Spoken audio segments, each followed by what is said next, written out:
tuning to Rwanda, because we have some of us are parents who might not be conversant with English, and somehow I'll be explaining what I'm saying in Rwanda.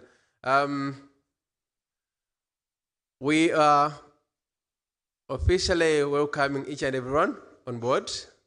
Today, as you can read from the signpost, SOS Children Villages Rwanda is organizing a national reading competition that is hosting 24 children from these different districts and 19 teachers who are accompanying the children.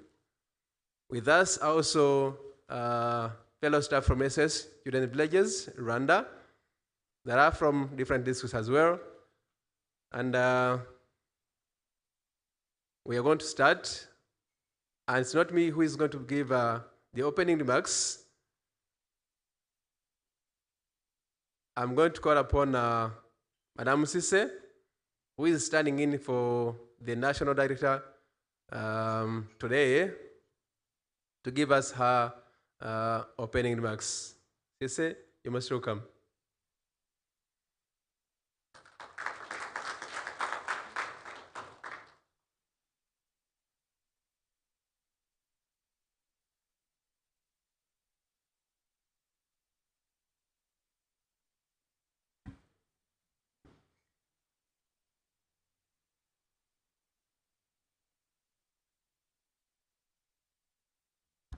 Good morning, everybody.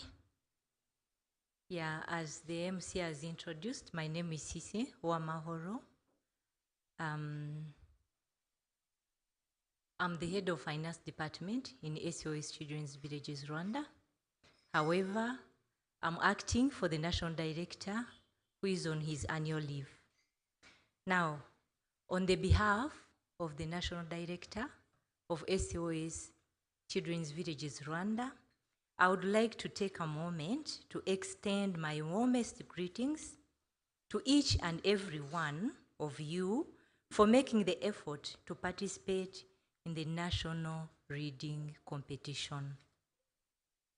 SOS Children's Villages Rwanda, through Kurumenye Remedial Learning Program, has initiated various interventions that are academically supporting vulnerable children in 120 schools coming from 8 districts. The initiatives include, but not limited to, the creation of reading time and spaces, school home reading culture, debating sessions, and many more.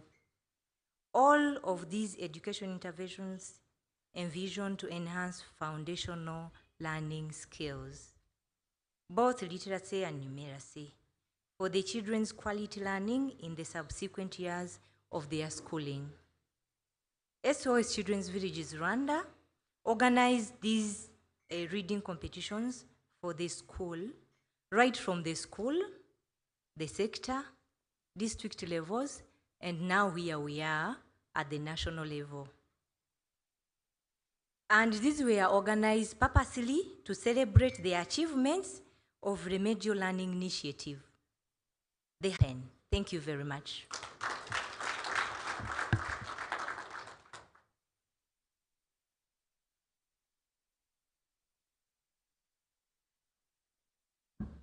A round of applause to Madame Sise.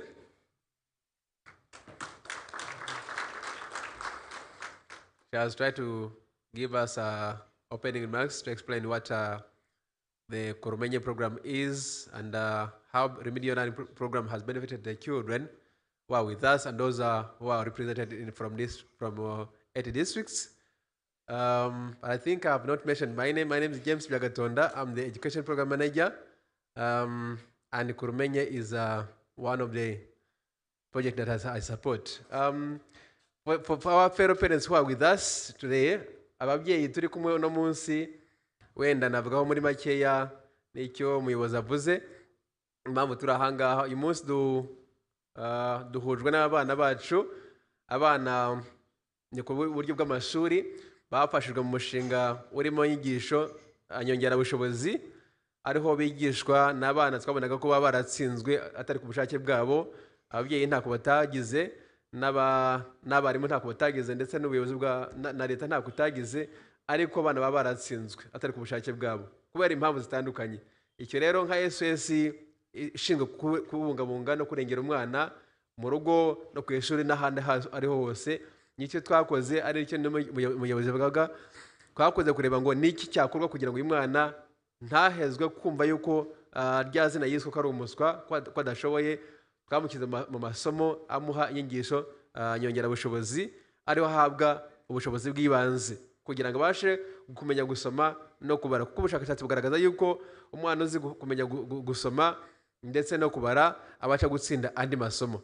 Nicyo twakoze ahangaha, ndetse nyuma y'ibyo ngibyo ngira ngo ababyeyi muri ahangaha muraza no ejo muzaduha n'ubuhamya aho umusaruro wazamutse ku manota y'abana. Si n'ibyo gusa, hari byinshi byahindutse ku bana ndetse no ku miryango muri rusange.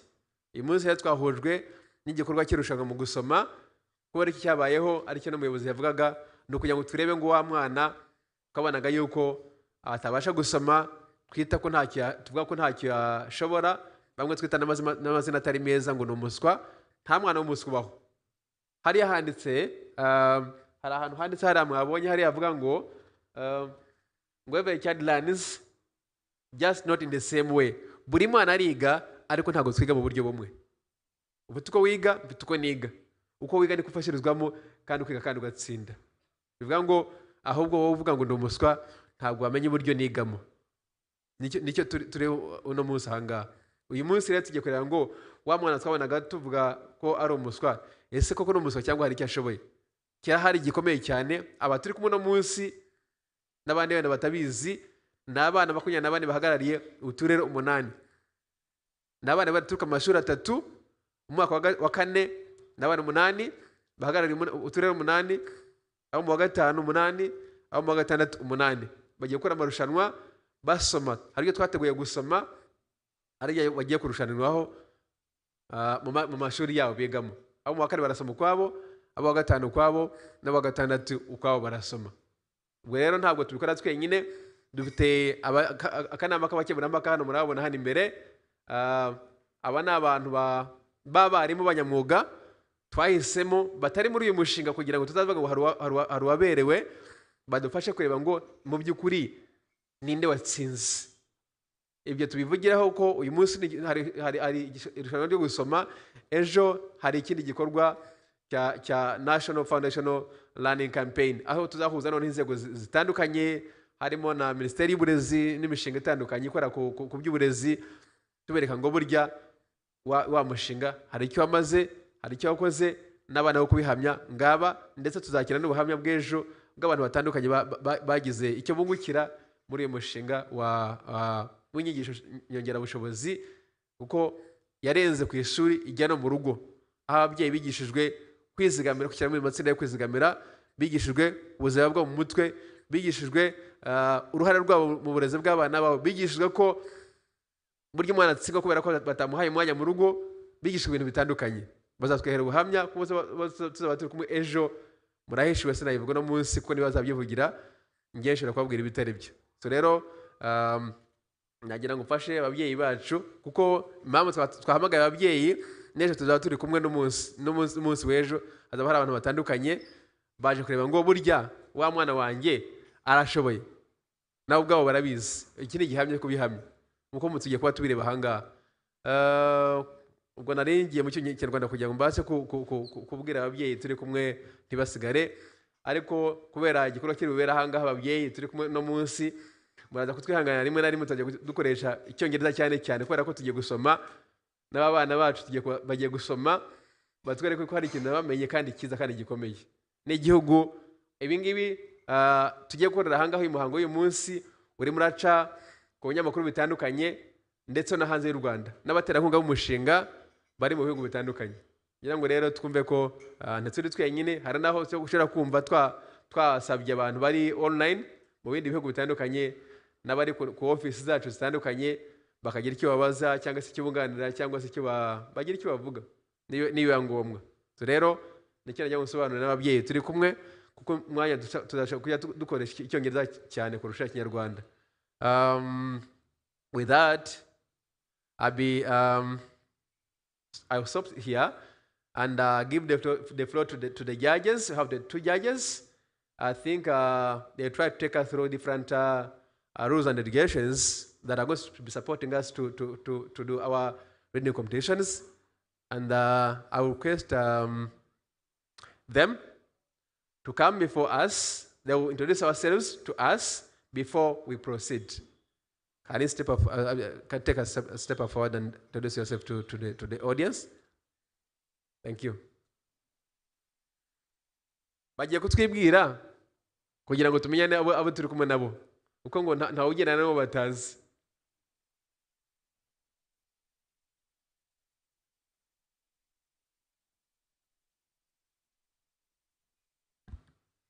Good morning, everyone. My name is Kyonjigo Rachel, and I'm a teacher by profession, secondary teacher. I teach English language and literature in English. So I'll be here to help our children achieve their goal. Thank you.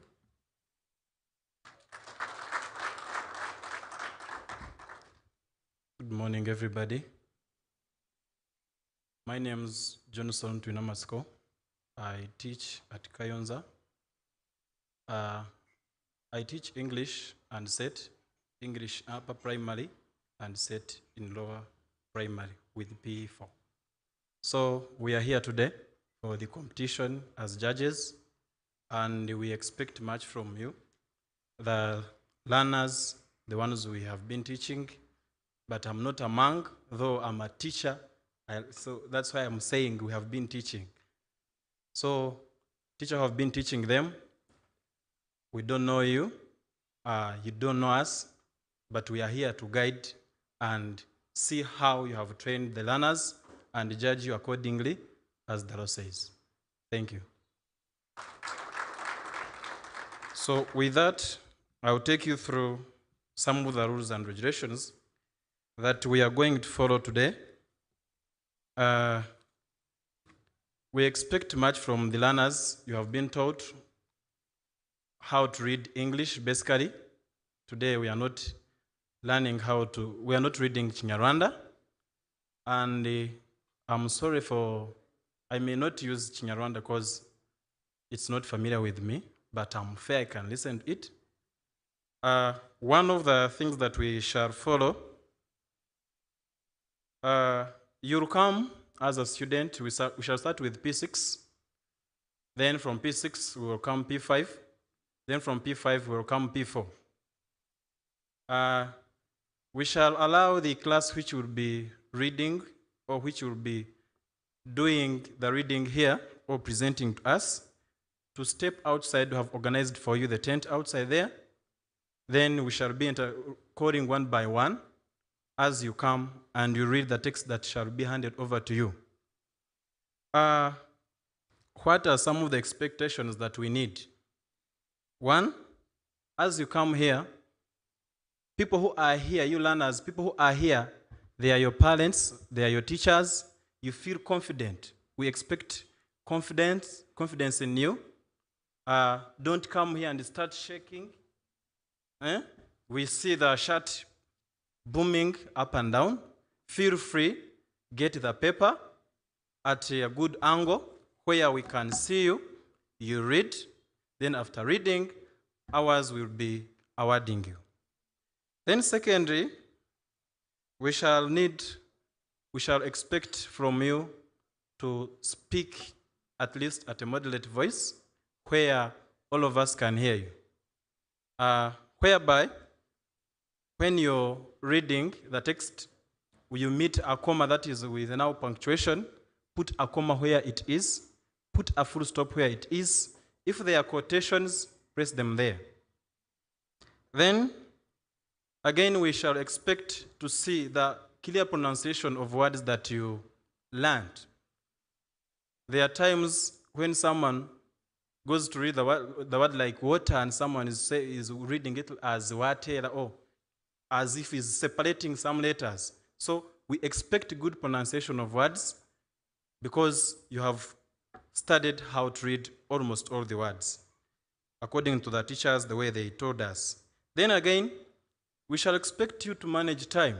Don't come here and read the text for 30 minutes. You read all words in a way that we expect at least almost 4 to 5 minutes. Those are very many even. You can read at a little time. The time you will read the text and you finish, we shall also be checking you on time. We shall also be awarding marks on that. Then another thing, it will be expression or the body language. As I'm speaking, you see, I'm doing this with arms. If it is shaking or being frightened, I'm showing you that someone can shiver. Yes?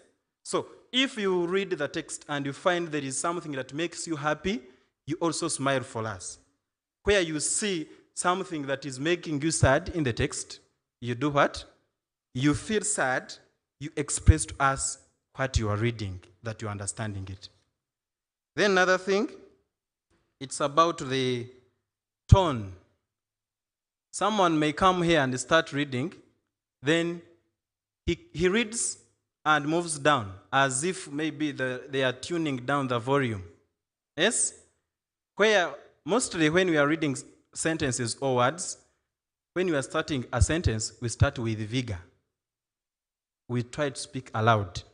Then when we are ending the sentence, where the full stop is, we find ourselves putting a full stop even in saying. Are you understanding that? So expect much from you. And with those, I think when you follow those, according to the way we shall be judging you, we shall have fluency, we shall have the volume as I have said, reading performance, the way you are reading the words. If the word is pronounced well or not pronounced well, we shall be marking that. Then we shall see the expression and presentation skills. If it was like running, we don't expect you to run and go out. You just show with the expression. So our marks will be out of 40. We expect good performance because, as the teacher said, you have read and you have mastered, though this is the content maybe you have not read, only that we know you are capable of reading English. So with that, I remain Johnson Tunamasko, and me and how we are taking you through in today's session. And as they have said, even tomorrow, if you happen to be here, we shall again take you through. Thank you very much. Let's start the session.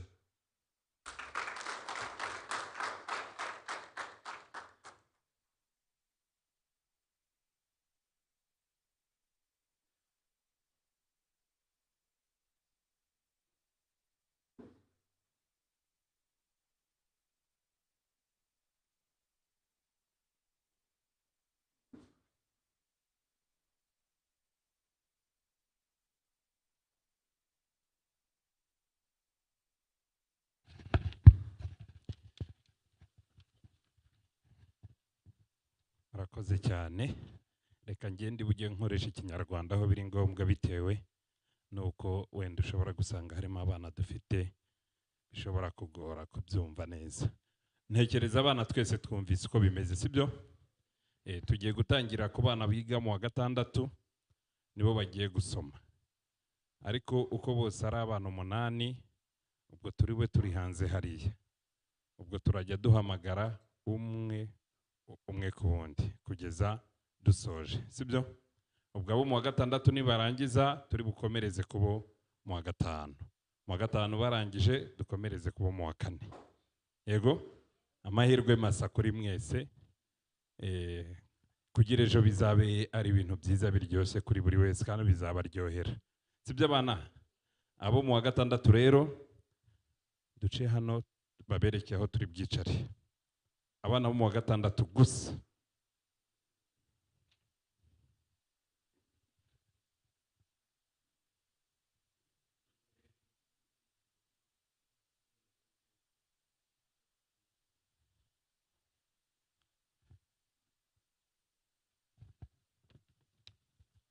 ntekereza mwese mwabyumvise ibyo basobanuye. Abana mwese mwabyumvise ibyo bari abantu bari hirya hariya bari buze kubaha amanota babasobanure ko muri bubyitwaremo. Nugeraho umwenyura mwenyura, nugeraho uhagarara hagarara, niba ari ukwitsa witse, sibyo? Niba ari ugutangara utangare, niba ari ukubaza ubaze nk'uko babivuze hariya, sibyo? Murabizi ko batatu ba mbere tuzakomezanya ejo bikomeze bigende neza. Mpamagarira umwana bita ugira se Olivine. Ugira se Olivine.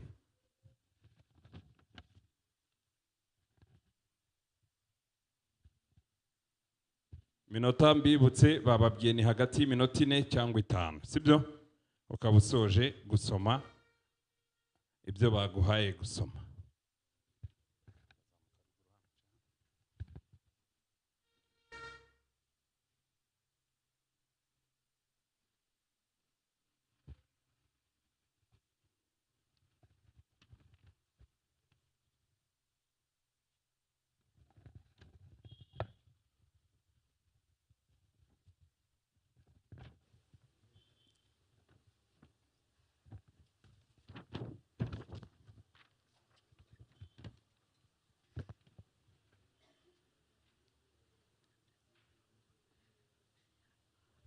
Nubona iri hejuru uravuga tuyikumanuriro gato. Okay.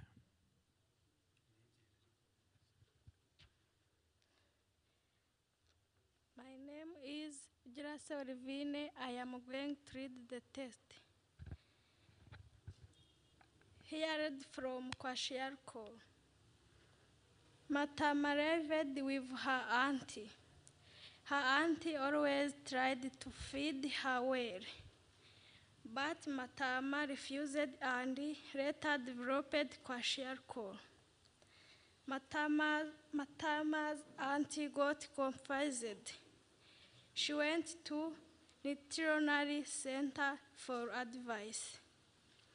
They showed her how to prepare a balanced diet. When Matama's auntie reached home, she followed the device given by nutritionary specialist.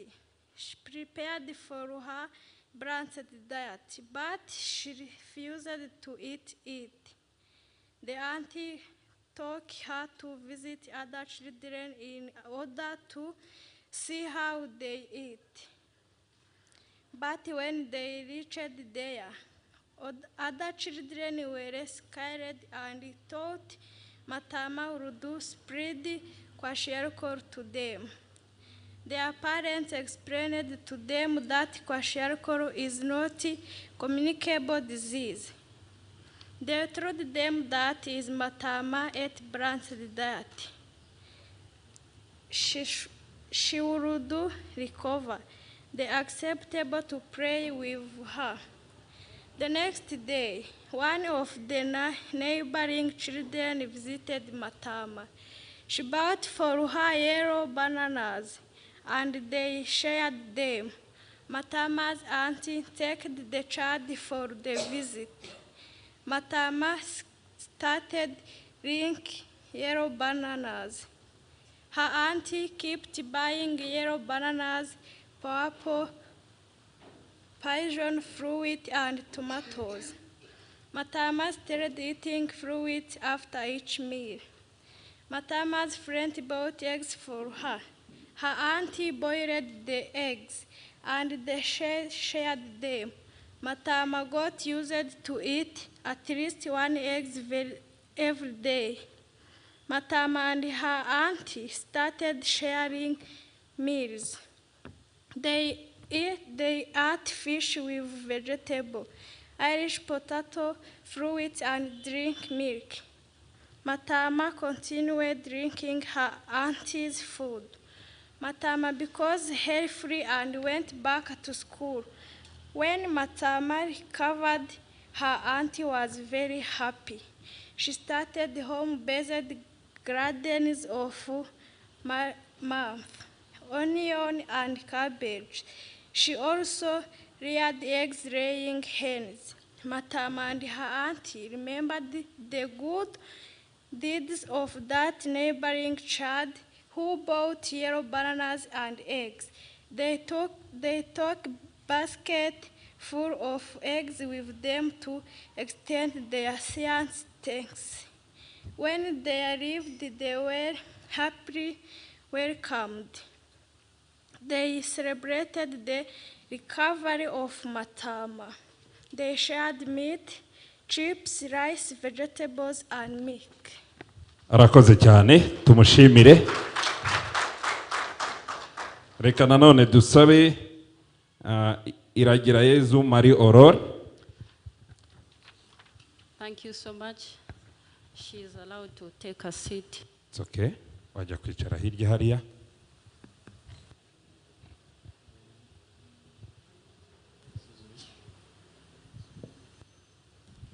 Excuse me. Yes, sir. Pepper?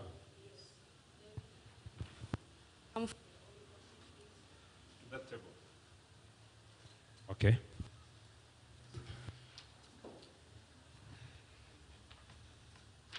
Good morning. My name is Rajirayez Mari Aurore. I come from Santere Square Rungu. I live in Musanze district, Kabirizi Sales, Gachacha sector.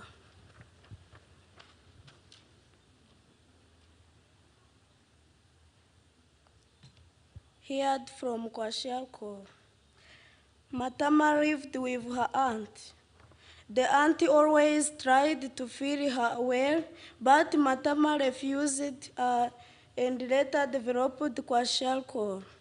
Matama's auntie got confused. She went to a nutritional center for advice. They showed her how to prepare a balanced diet. When Matama's auntie reached home, she followed the advice given by a nutrition specialist. When Matama's auntie reached, she prepared for her a balanced diet, but she refused to eat it. The auntie took her to visit other children in order to see how they eat, but when they reached there, other children were scared and thought Matama would spread kwashiorkor to them. Their parents explained to them that kwashiorkor is not a communicable disease. They told them that if Matam ate a balanced diet, she would recover. They accepted to pray with her. The next day, one of the neighboring children visited Matam. She brought for her yellow bananas and they shared them. Matama's auntie thanked the child for the visit. Matama started like yellow bananas. Her auntie kept by yellow bananas, peppers, passion fruits, and tomatoes. Matama started eating fruits after each meal. Matama's friend brought eggs for her. Her auntie boiled the eggs and they shared them. Matama got used to eating at least one egg every day. Matama and her auntie started sharing meals. They ate fish with vegetables, Irish potatoes, fruits, and drank milk.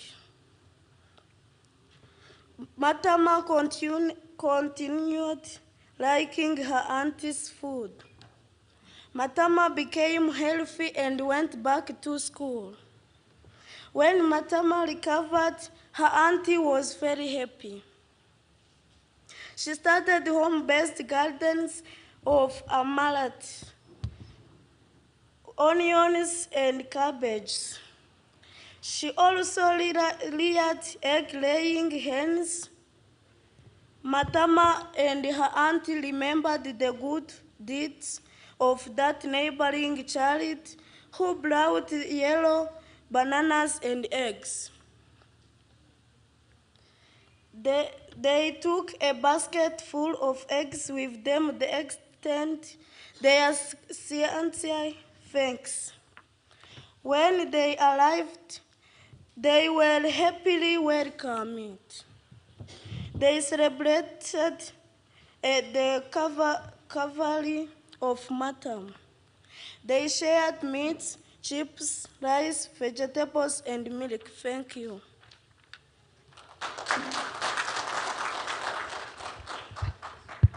Let's again clap hands for her and even congratulate her again.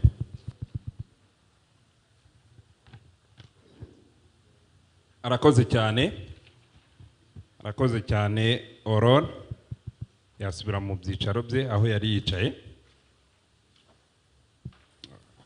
Fred arabaretse mu kanya turi bumuhamagare. Ntekereza kino gikorwa kiri bukomeze kugenda neza kandi buri wese ari bukomeze kukishimira. Dushimira amwe mu mashuri yabashije guseruka ku rwego rwo kuza mu irushanwa ku rwego rw'igihugu, aho dufite abana batatu muri buri karere mu turere 8 twose. Ko dufite akarere ka Gicumbi kohereje abana batatu. Abo bana batatu bakaba baravuye mu mashuri atandukanye, amashuri abiri, GS Kabira muri P4, EP Kavumu P5, EP Kavumu nanone P6. Tuzawugira nanone abana bo muri bavuye mu karere ka Musanze ko ari abana batatu, harimo Iragira Yezu Marie Aurore, Igira Neza Flavia, Uwizeyimana Leontine. Tugira nanone abandi bana batatu baturutse mu karere ka Gasabo, aho dufite mu Gikundiro Fred waturutse muri GS Gikomero, tukagira Izere Sharon wavuye muri GS Gikomero nanone, tukagira n'undi mwana wo muri Gasabo wavuye mu murenge wa Bumbogo, Umutoni wa Se Sandrine mu kigo cy'ishuri cya École Primaire Ngara. Dufite nanone abana baturutse mu karere ka Bugesera ko ari abana batatu, harimo Niyigena Amos wavuye muri GS muri Eperukira, tukagira Ishimwe Ariette waturutse muri GS Tunda, tukagira Irasubiza Irene waturutse nanone muri GS Tunda. Dufite abana baturutse mu karere ka Rwamagana ko ari abana batatu. Dufite uwo bita Musime Fred GS Nyarusange, tukagira Nigaba Betty waje aturutse muri GS Runyinya B, tukagira n'undi mwana bita Hakizimana Pierre waturutse muri GS Kavumu. Nanone Kayonza, karere ka Kayonza nako kahagarariwe n'abana batatu, uwo bita Ishimwe Furaha, tukagira Mugisha Pacifique, tukagira Uwase Clemence baturutse mu bigo bibiri nanone, GS Rubira na EP Shogo ndetse na GS Rubira. Dufite nanone akarere ka Huye kahagarariwe n'abana batatu. Dufite umubyeyi Colette Vivine, umubyeyi Colette Wivine wiga mu mwaka wa 4, tukagira Uwiringiyimana Assumpta wiga mu mwaka wa 6 kuri École Primaire Kendajuru, tukagira Ingabire Jocelyn wo muri École Primaire Maraba. Nanone Nyamagabe, karere ka Nyamagabe nako kaje gahagarariwe n'abana batatu, aho abana umwana umwe wiga mu mwaka wa 5 ariwe bita Niyonkuru Innocent yaturutse muri École Primaire Nyanza, tukagira Abayo Aime Emmanuel waje aturutse mu karere ka waje aturutse mu kigo cy'ishuri cya GS Ngoma, ndetse na Munyaneza Ntwari Prosper waje aturutse muri École Primaire Kirwa. akaba yiga mu mwaka wa 4. Uyu munsi rero nk'uko ari irushanwa rirakomeza, n'ejo dukomeze, ariko ejo tukaba turi buze gusigara n'abana 3 bari buze kuba babimburiye abandi. Ubwo uraza kuba bahagarariye mu mwaka wa 4 ndetse n'uraba abahagarariye mu mwaka wa 5 ndetse n'uri bubaserukire mu mwaka wa 6. Amahirwe ruraze kuba aya buri wese uri hano, ku buryo turi buze guhesha ishema n'ikuzo ikigo cy'ishuri twaje duturukamo, tudasize nanone location cyangwa se location twaje duturukamo. Okay, murakoze cyane. Turakomeje. Gikundiro Fred. Gikundiro Fred.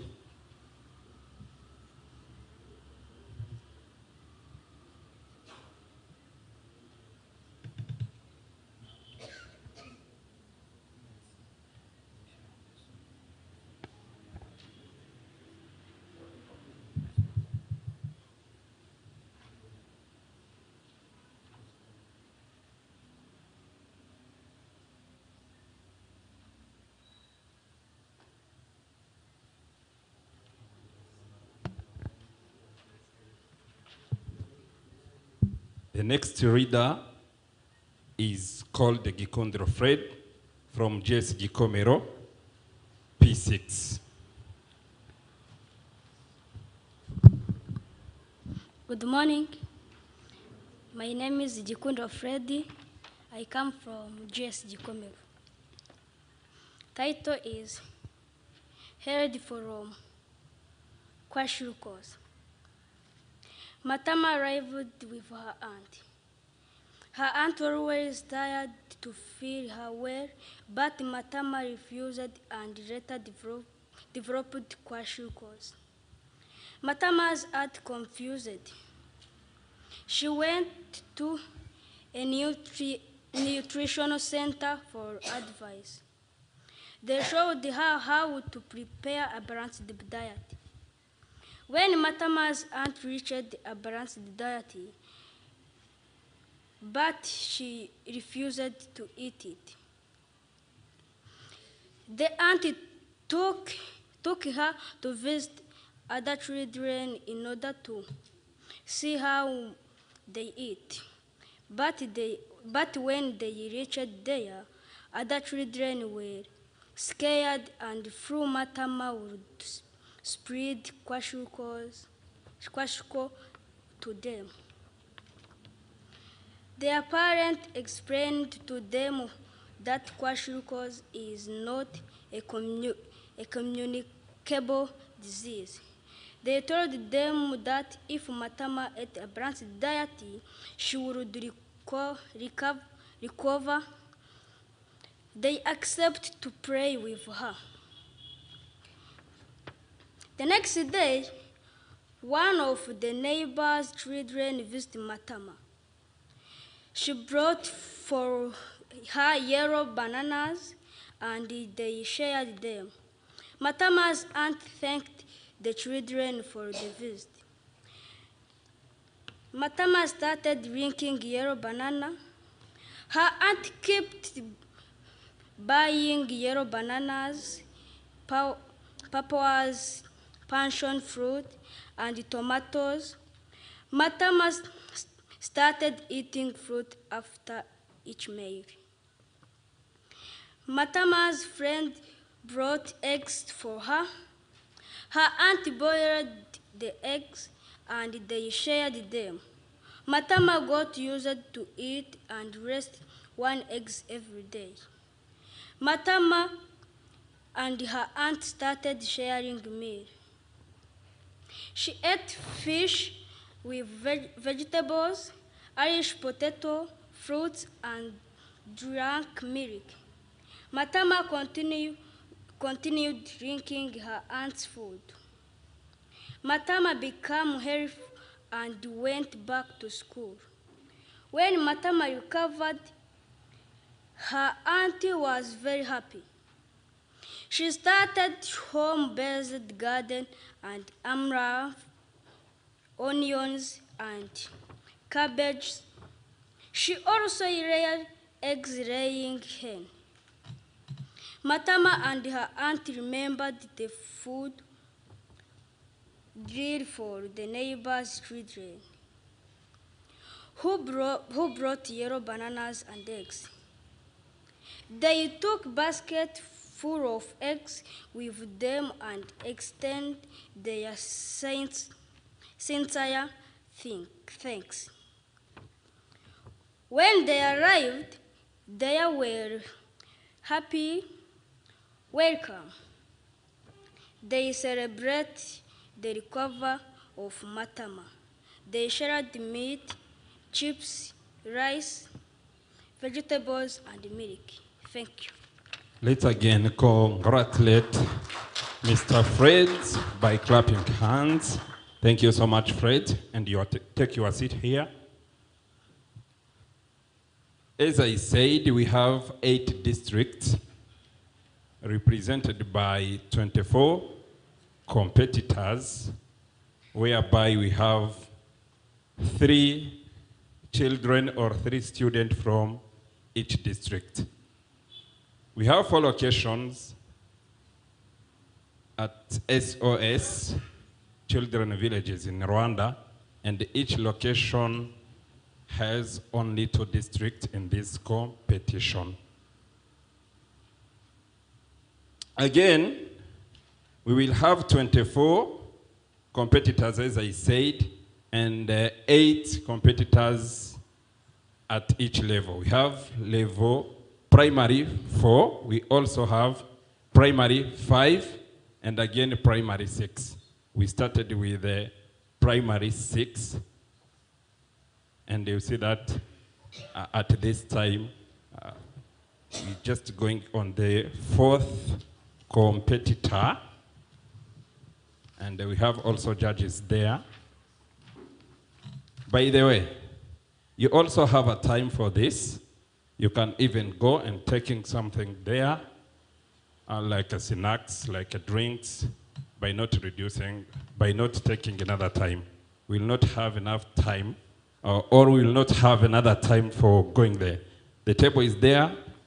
Each one can go and pick, and we return back to our seat, continuing to follow the competition, reading competition. This competition started from primary, we have a primary schools, and this competition started from school level, and this time we are at national level. We started from school level, whereby we have so many children. From those children, only 3 best performers or best readers, they represented their schools. At that school, we go also to the sector level. On the sector level, we have so many sectors, whereby we took students from schools, whereby we had maybe more than 1 school in sector. For those children who represented their schools, also they compute from them, and we choose also, not choosing, but for those 3 children again representing sector, and again they came to the competition on the district level. After district level, we are on the national level. On national level, starting from school levels, where we have 120 schools in remedial learning in 8 districts, but today we have only 24 students. 24 students. And let me again congratulate the teachers who accompanied the students up to here, SOS Children Villages, especially in Kigali, on the national level competition. Okay, thank you so much. Let me call Mr. Nigena Amos. Nigena Amos from GS Rukira, Ngogo Sector, Bugesera District.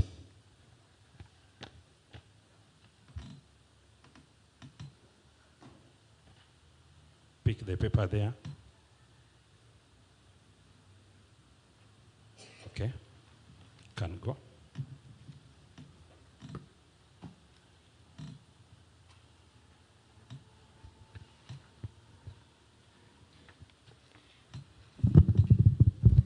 Good morning, all of you. My name is Amos Nigena. I come from Bugesera District, Rukira Primary School. The title is Heard from Kwashialkor. Matam arrived with her aunt. Her aunt always tried to feed her well, but Matam refused and later developed kwashiorkor. Matama's aunt got confused. She went to a nutritional center of advised. They showed her how to prepare a balanced diet. When Matama's aunt reached home, she followed the advice given by nutritional specialist. She prepared for her a see how they eat. But when they reached there, other children were scared and thought Matama would spread kwashiorkor to them. Their parents explained to them that kwashiorkor is not a communicable disease. They told them that if Matama ate a balanced diet, she would recover. They accepted to play with her. The next day, one of the neighboring children visited Matama. She bought for her yellow bananas and they shared them. Matama's aunt took the child for the visit. Matama started liking yellow bananas. Her aunt kept buying yellow bananas, pawpaw, passion fruits, and tomatoes. Matama started eating fruits after eating meal. Matama's friend bought eggs for her. Her aunt boiled the eggs and they shared them. Matama got used to eat at least one egg every day. Matama and her aunt started sharing meals. They ate fish with vegetables, Irish potatoes, fruits, and drank milk. Matama continued liking her aunt's food.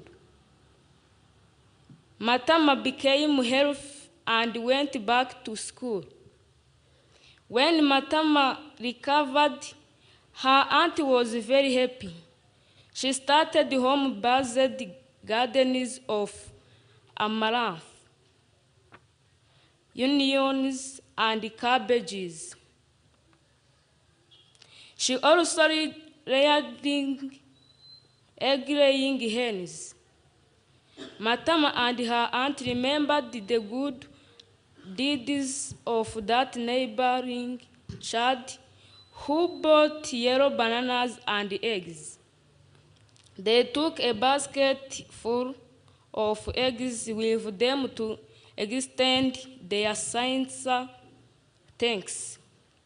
When they arrived, they were happily welcomed. They celebrated the recovery of Matama. They shared meat, chips, rice, vegetables, and milk. Thank you.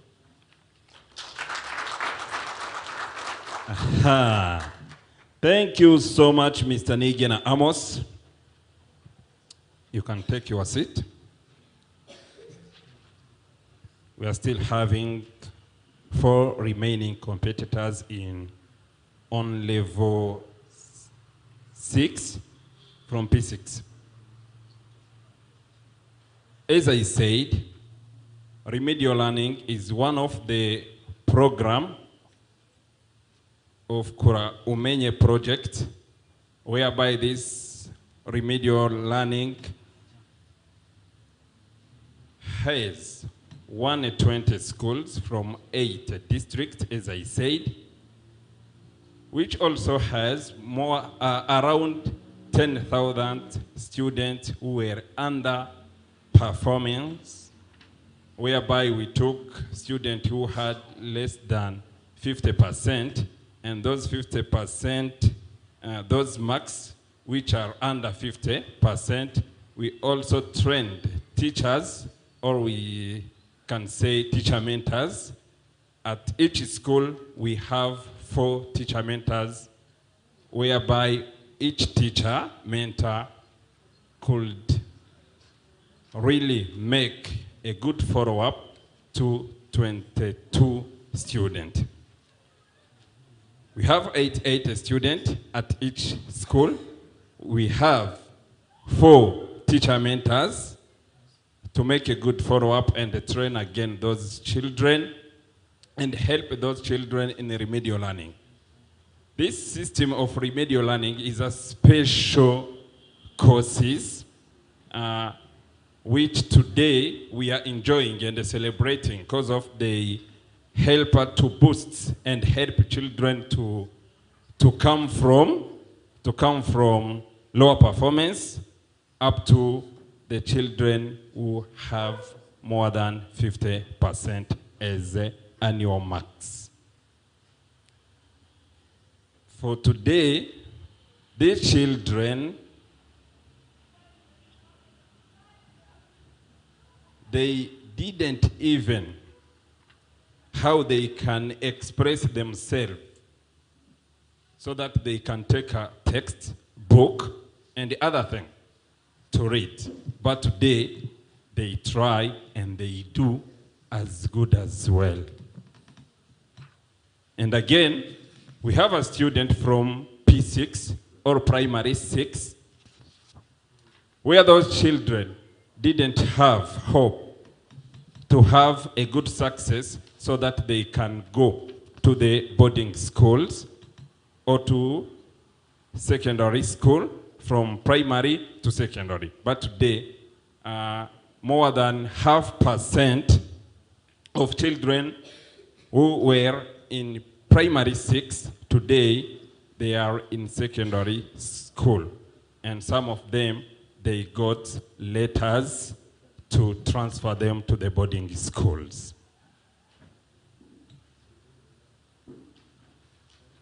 Let me come back to the Mr. Hakizimana Pierre to be ready as a 5th competitor of today in primary 6. You can pick that one. Okay. Come over. No.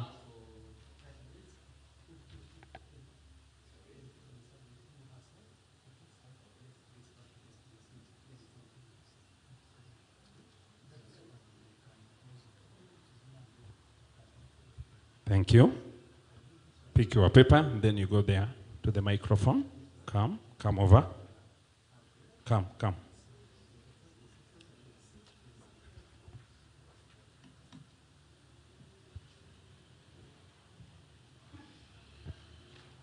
Okay. Good morning, all of us. I come from Guamagana District, Gishari 6th School, GS Kavum. Hailed from Kwashiori Kor. Matama lived with Harry Aunt. Harry Aunt always treated to food very well, but Matama refused and later developed kwashiyokel. Matama's aunt got confused. She went to a nutrition center for advice. They showed her how to prepare a balanced diet. When Matama's aunt reached home, she followed the advice given by nutrition specialists. She prepared for her a balanced diet, but she refused to eat it. The aunt took her to visit other children in order to see how they eat. But when they reached there, other children were scared and thought Matama would spread kwashiorkor to them. Their parents explained to them that kwashiorkor is not a communicable disease. They told them that if Matama ate a balanced diet, she would recover. They accepted to pray with her. The next day, one of the neighboring children visited Matama. She brought for her yellow bananas and they shared them. Matama's aunt thanked the child for the visit. Matama started licking yellow bananas. Her aunt kept buying yellow bananas, papayas, passion fruits, and tomatoes. Matama started eating fruits after each meal. Matama's friend brought eggs for her. Her aunt boiled 2 eggs, and they shared them. Matama got used to eating at least 1 egg every day. Matama and her aunt started sharing meals. They ate fish with vegetables, Irish potatoes, fruits, and drank milk. Matama continued licking her aunt's food. Matama became healthy and went back to school. When Matama recovered, her aunt was very happy. She started home-based guidance of amaranth, onions, and cabbages. She also reared egg-laying hens.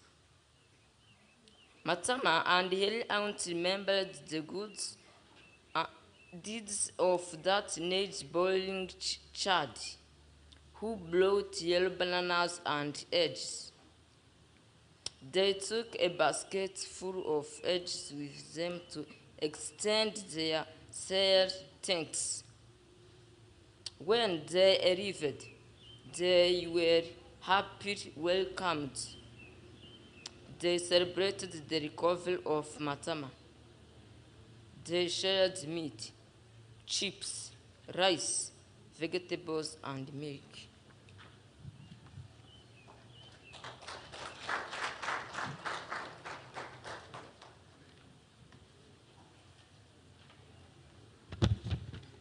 Thank you so much, Mr. Hakizimana Pierre. Clap the hand for Hakizimana Pierre. You can take a seat.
pick a paper here.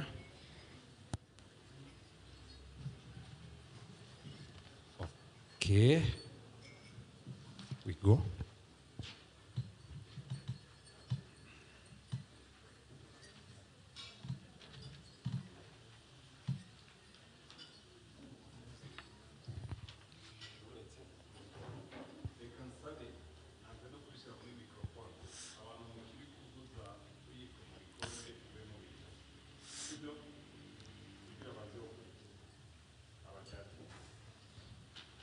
Clemence, the floor is yours. Good morning, guest honor, ladies and gentlemen. My name is Ose Clemence. I study in P6. I come from Eastern Province, Kayonza District, Kabarondo sector. My school is GS Rubira. I am standing front of in order for reading English. Title. Here read from Kwasharko. Matama lived with her aunt. Her aunt always tried to feed her well, but Matama refused and later developed Kwashiorkor. Matama's aunt got confused. She went to a nutritional center for advice. They showed her how to prepare a balanced diet. When Matama's aunt reached home, she followed the advice given by nutrition specialist. She prepared for her a balanced diet, but she refused to eat it. The aunt took her to visit other children in order to see how they eat, but when they reached there, other children were scared and thought Matama would spread the kwashiorkor to them. Their parents explained to them that kwashiorkor is not communicable disease. They told them that if Matama ate balanced diet, she would recover. They accepted to pray with her. The next day, one of the neighboring children visited Matama. She brought for her yellow bananas and they shared them. Matama's aunt thanked the child for the visit. Matama started licking yellow bananas. Her aunt kept buying yellow bananas, peppers, passion fruit, and tomatoes. Matama started eating fruit after each meal.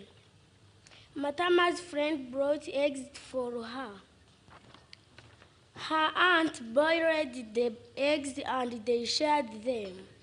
Matama got used to eating at least one egg every day. Matama and her aunt started sharing meals. They ate fish with Irish vegetables, Irish potatoes, fruit, and drank milk. Matama continued drinking her aunt's food. Matama became healthy and went back to school. When Matama recovered, her aunt was very happy.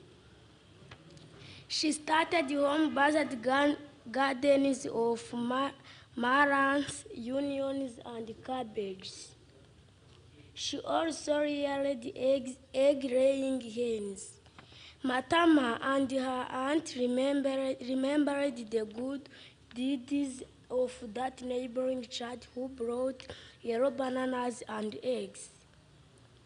They took a basket full of eggs with them to extend their sincere thanks. When they arrived, they were happily welcomed. They celebrated the recovery of Matama. They shared meat, chips, rice, vegetables, and milk. Thank you so much. Thank you so much. Let's again clap hand for our young daughter. You go.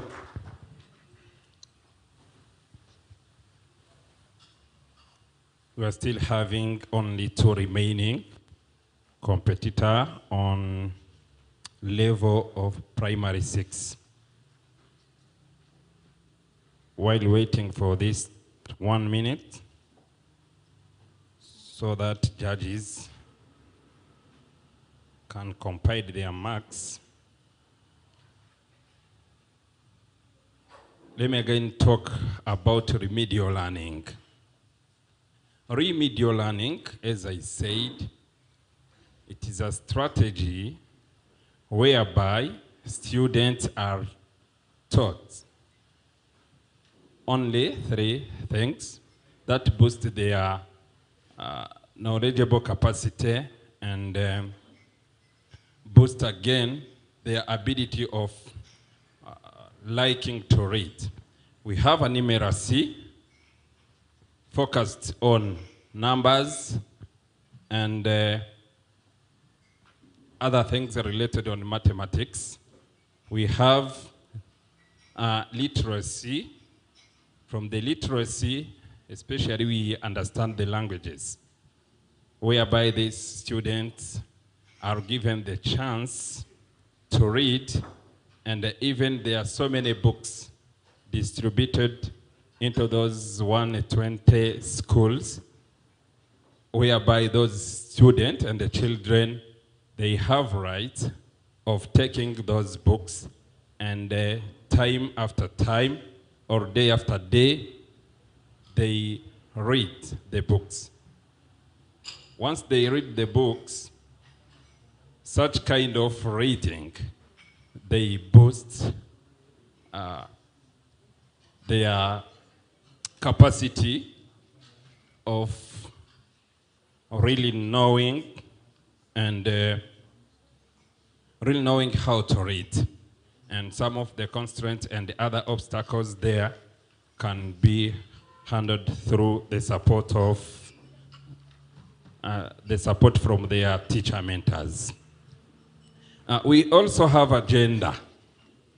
Gender, people or students must really know their gender and some of the characteristics that can show this one is a female and this one is a male, and this female, which knowledge he or she needs to know or to have, so that it can help him or her to have enough information about even their sexual information, because of there are some of the rumors here around or outside, from the street, from elsewhere, that can not be good to the children.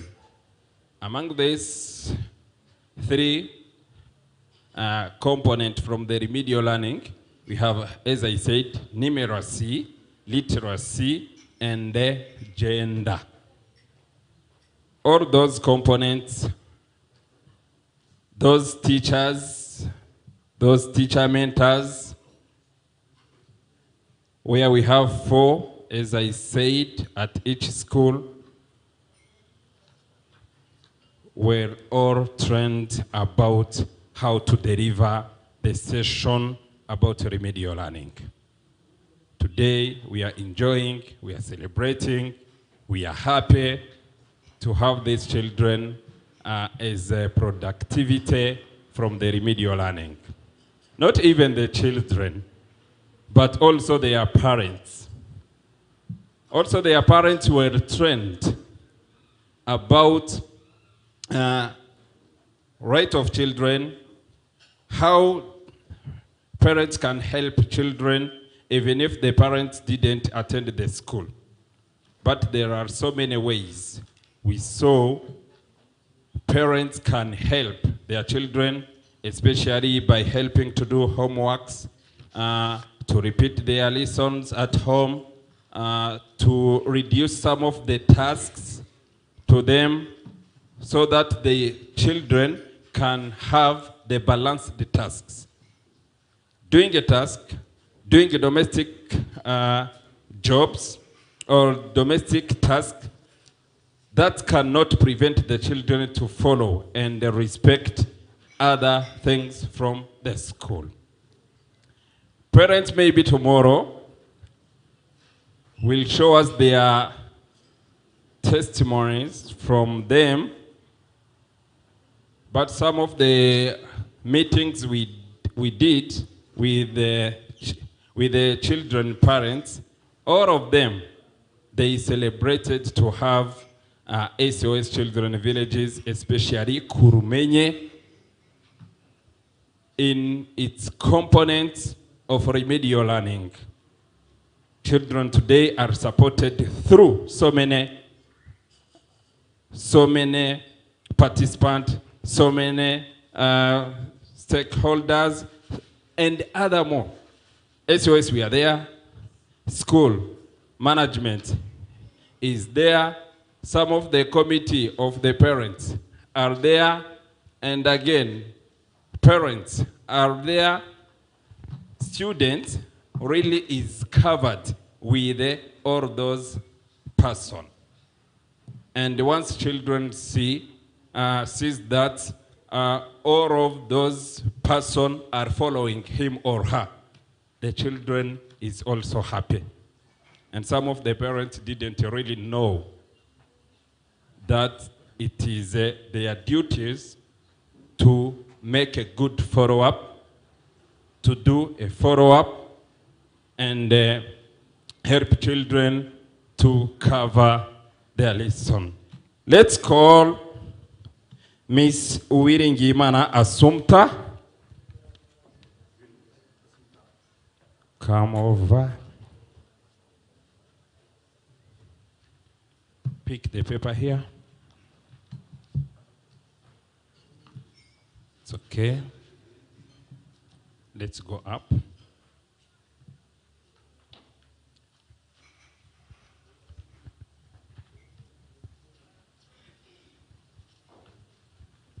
Assumpta, the floor is yours. Good afternoon for us. My name is Uwiringimana Assumpta. I come from Chendajuru Primary School in Pisgis, Simbi Sector, Chendajuru Series, Ruhinga Villages. My read storybook is heard from Kwashokosh. Matama lived with her aunt. Her aunt always tried to feed her well, but Matama refused and later developed kwashiorkor. Matama's aunt got confused. She went to Nutrition Center for advice. They showed her how to prepare a balanced diet. When Matama's aunt reached home, she followed the advice given by nutritional specialists. She prepared for her a balanced diet, but she refused to eat it. The aunt took her to visit other children in order to see how they eat, but when they reached there, other children were scared and fruit Matama would spread kwashiorkor to them. Their parents explained to them that kwashiorkor is not a communicable disease. They told them that if Matama ate a balanced diet, she would recover. They accepted to play with her. The next day, one of the neighboring children visited Matama. She brought for her yellow bananas and they shared them. Matama's out thanked the child for the visit. Matama started licking yellow bananas. Her aunt kept buying yellow bananas, papayas, passion fruits, and tomatoes. Matama started eating fruits after each meal. Matama's friend bought eggs for her. Her aunt boiled the eggs and they shared them. Matama got used to eating at least one egg every day. Matama and her aunt started sharing meals. They ate fish with vegetables, Irish potatoes, fruits, and black milk. Matama continued licking her aunt's food. Matama became healthy and went back to school. When Matama recovered, her aunt was very happy. She started home-based gardens of amaranth, onions, and cabbage. She also reared egg-laying hens. Matama and her aunt remembered the good deeds of that neighboring child who bought yellow banana and eggs. They took a basket full of eggs with them to extend their sincere thanks. When they arrived, they were happily welcomed. They celebrated the recovery of Matama. They shared meat, chips, rice, vegetable, and milk. Thank you for us. Clap the hand for Wiringimana Assumpta. Aha. Take your seat. We are still only having one remaining competitor for primary 6. Then after, we go to the primary 5. And I hope everybody here enjoyed. You enjoyed the reading competition? You enjoyed all of you? Really sure? Okay. If you are enjoying, stand up. All of you. Stand up. Stand up, all of you. We are just doing a simple exercise for all of us. We just take this right hand, okay? Okay? We do like this. 1, 2, 3. Then we change left. 1, 2, 3. 1, 2, 3. Left. 1, 2, 3. 1, 2, 1, 2, 1, 2, 1, 2, 1, 1, 1, 1. Stay there. We are also repeating this exercise by not counting, okay? We start. Position like this one. If I counting down, 3, 2, 1, you start, okay? 3, 2, 1. 3, 1, 2, 3, 1, 2, 3, 1, 2, 3, 1, 2, 1, 2, 1, 2, 1, 2, 1, 1, 1, 1. Let's use a good speed. Okay? Munaruhukiyemo hari uburyo ki muba mwananiwe. You look like you are tired, and we need to refresh our mind and refresh again our body. Okay? Let's start. 1, 2, 3. 1, 2, 3. 1, 2, 3. 1, 2, 3. 1, 2. 1, 2. 1, 2. 1, 2. 1, 1, 1, 1. It's okay. Take a seat. Let's call Mr. Abayo Eme Emmanuel.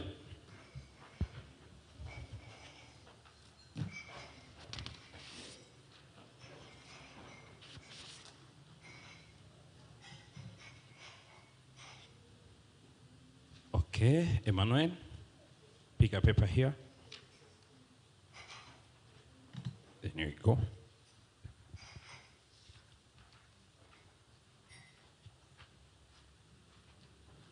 The floor is yours. Good afternoon, ladies and gentlemen.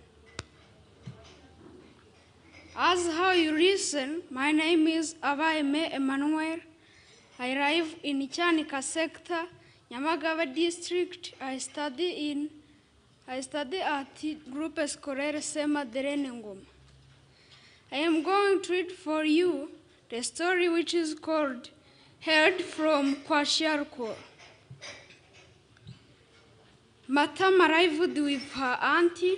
Her auntie always tried to feed her well, but Matama refused and later developed kwashiorkor. Matama's auntie got confused. She went at a nutritional center for advice. They showed her how to prepare a balanced diet. When Matama's auntie reached home, she followed the advice given by nutritional specialists. She prepared for her a balanced diet, but she refused to eat it. The auntie took her to visit other children in order to see how they eat. But when they reached there, other children were scared and flew. Matama would spread kwashiorkor to them. Their parent explained to them that kwashiorkor is not a communicable disease. They told them that if Matama ate a balanced diet, she would recover. They accepted to pray with her. The next day, one of the neighboring children visited Matama. She brought for her yellow bananas, and they shared them. Matama's auntie thanked the child for the visit. Matama started liking yellow bananas. Her auntie kept buying yellow bananas, papayas, passion fruit, and tomatoes. Matama started eating fruit after each meal. Matama's friend brought eggs for her. Her auntie boiled the eggs and they shared them. Matama got used to eating at least one egg every day.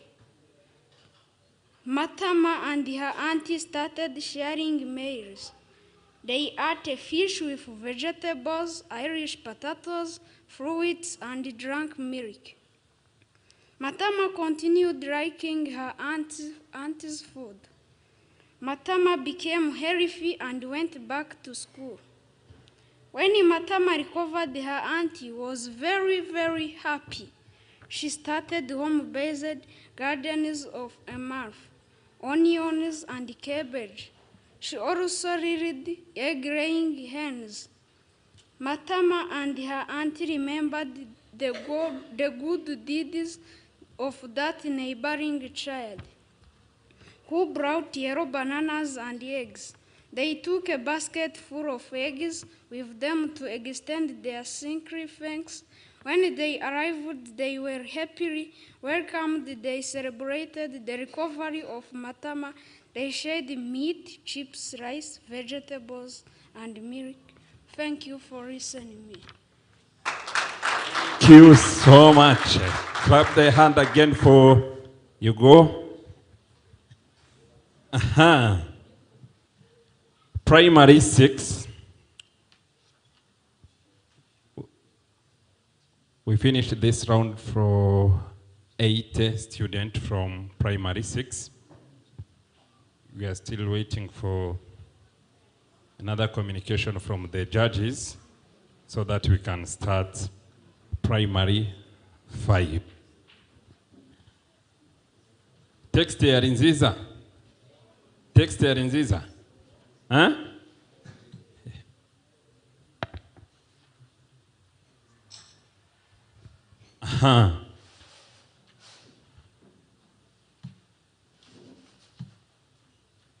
Competitors for primary 5, you may please go out.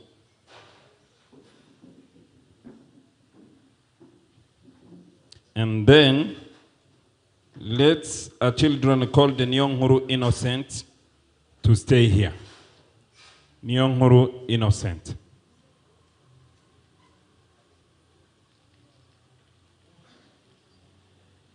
Nyonguru Innocent.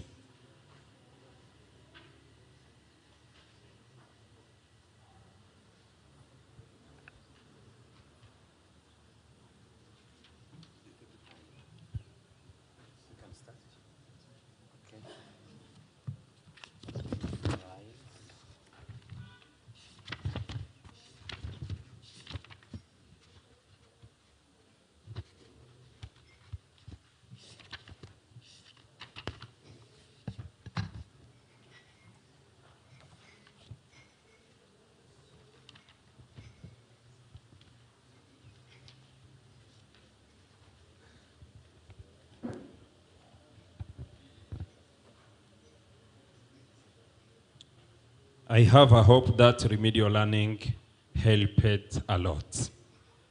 I think everybody, everyone, every teacher mentor, every headmaster enjoyed the support from SOS through remedial learning in Kurumenye project. Students today are not afraid from, do not have a fear for reading, do not have fear for expressing themselves. Today, they have a good self-esteem by expressing, by asking questions, by being familiar with their reading, by doing calculation, and even the collaboration between a student with their teachers and even their parents are totally increased. That was one of the mission or one of the objective of Kurumenye project through remedial learning components into 120 schools. And we have a hope, or let me say, even government of Rwanda decided that each school can have this kind of program. And this one is one of the productivity from maybe SOS. We are enjoying, we are celebrating, we are happy. Let's start with this guy. Please, Mr. Innocent. Come, and you pick a paper here, you start a reading.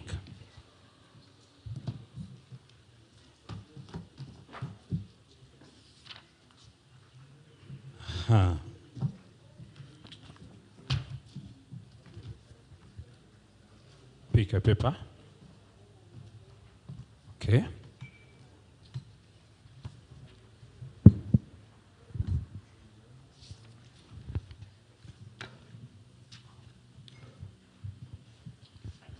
Good morning.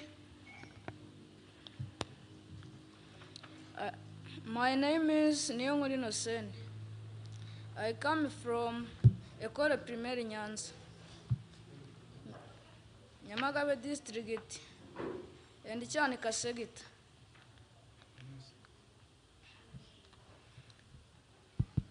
Excuse me. Your names again? Niyonkuru Innocent.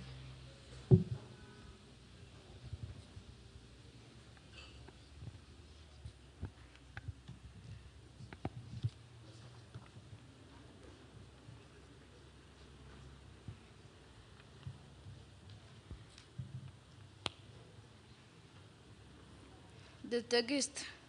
Uwela in the vehicle. Uwela does her art craft during her free time. She makes toy cars, aeroplane, and houses using sticks. She showed her father all the objects she had made, but the father discouraged her. He always told her that those objects were useless. Uwela realized that her father disliked the object she made. She decided to make them inside the bedroom so that the father could not know. Where it are the objects she made from her father.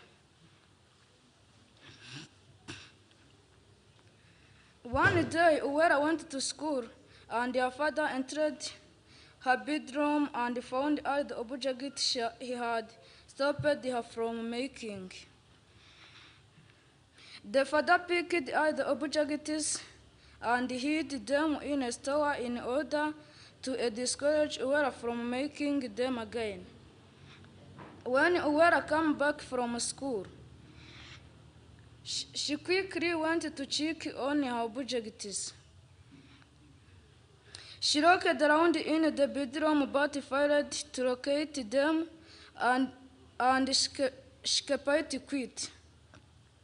Uwera decided to change the place where she used it to work from. She decided to work from backyard and she would hide them in the banana plantation. The tourists found Uwera working on her objects. They stopped and watched the objects.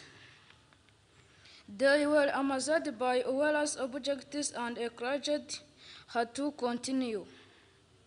Uwera's father came to see what was happening. The tourists picked some of Uwera's objects. They gave her money and she put it with her father. The tourists went with Uwera and her father for a tour. They greeted everyone on their way. When they came back home, her father asked her for forgiveness. He gave back all the objects he had hidden. He brought her more sticks to make more objects. Thank you, listening me. Clap the hand for Mr. Innocent. Take your seat. Reka nongere mbibutse, reka nsabe abari ku buhanga bw'ibyuma hariya baduhe link bayidushyire hano kuri screen kugira ngo n'abari hano n'iyi link mushobora kuyiha ababyeyi bagakurikirana abana babo uburyo kibariho basoma. Bino biriho bitambuka mu buryo buri live, biri gukurikiranwa ku rwego ku buryo buri wese yabikora. Let me ask those guys from the sound system to help us to put on the board the link of this competition so that every parent, everyone who is not here, he or she can follow the competition. If not yet ready, let's go to the next competitor. Is it ready for this time?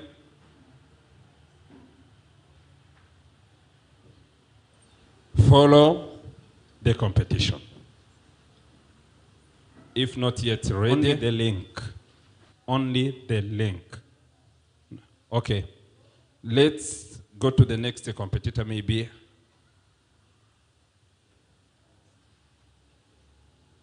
We shall use our system to share the link so that the parents, where they are, they can follow their children while rating.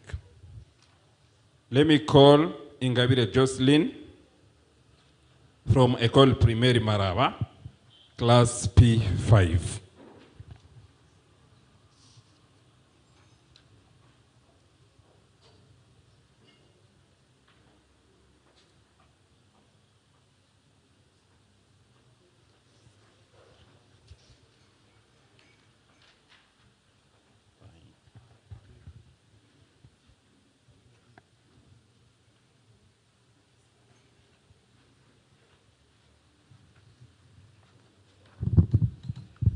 Hi, my name is Ingabire Joseline. I study at Mara Primary School in P5. I am going to tell you a story called Uwera in the Vehicle. Uwera does her art craft during her free time. She makes toy cars, aeroplanes, and houses using sticks. She showed her father all the objects she had made, but the father discouraged her. He always told her that those objects were useless. Uwera realized that her father disliked the object that she made. Uwera had all the objects they made from her father. One day, Uwera went to school and her father entered her bedroom and found all the objects he had stopped her from making. The father picked the object and had them in a store in order to discourage Uwera from making them again. When Uwera came back from school, she quickly went to check on her object. She looked around in her bedroom but failed to locate them, and she kept quiet. Uwera decided to change the place where she used to work from. She decided to work from backyard, and she would hide them in banana plantation. The tourists found Uwera working on her objects.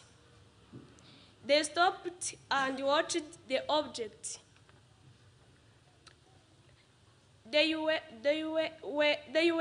amazed by Uwera's object and encouraged her to continue. Uwera's father came to see what was happening. The tourists picked some of Uwera's objects. They gave her money and she kept it with her father. The tourists went with Uwera and her father for a tour. They greeted everyone on their way. When they came back home, her father asked her for forgiveness. He gave back all the objects had hidden. He brought her more sticks to make more objects. Thanks for us. Arakoze cyane. Thank you so much, Ingabire Jocelyn. Are you tired? Are you tired? Hmm? No. Huh? I see some of you are busy using their phones. Maybe you are online. You are following the link. You are sharing the link to the parents. Let me have that hope. Isn't it? Okay. Let's stand up, all of us again. We do another short exercise. You just wait there outside.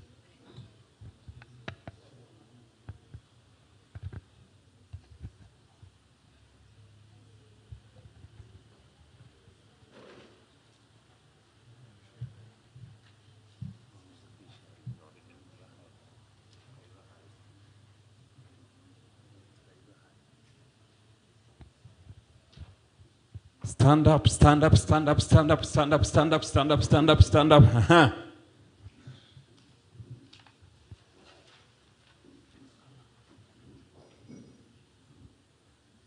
Tugorore imbavu. Let's relaxing our body by doing what? Huh? Tufate kumano pasi. N'amaboko yose. By using both hands, we turn back up.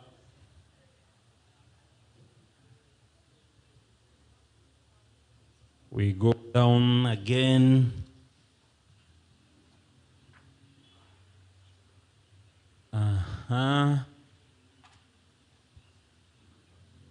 We do it again.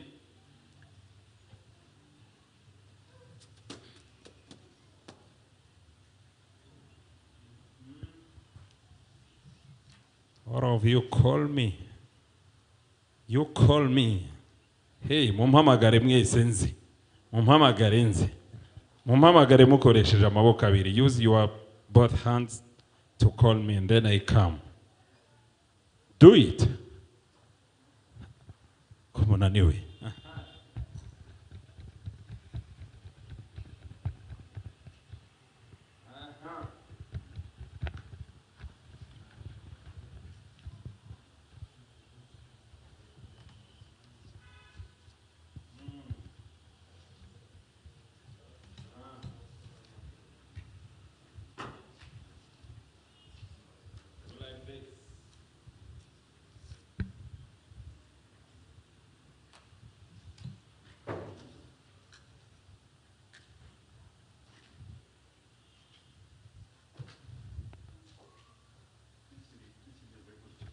Take your seat. Everybody take your seat. Icharawemye, like this. We are going to relax. Okay? We take this left hand. Okay? On here, stomach. Put your hand here, your left hand. Okay? And again, the right hand, the chest. Here. We do like this one. Okay? We are going to breathe in, okay, by using our noise, and we will breathe out by using our mouth. Okay? Let me count 1, 3, 2, 1. You breathe in like this. Look an example.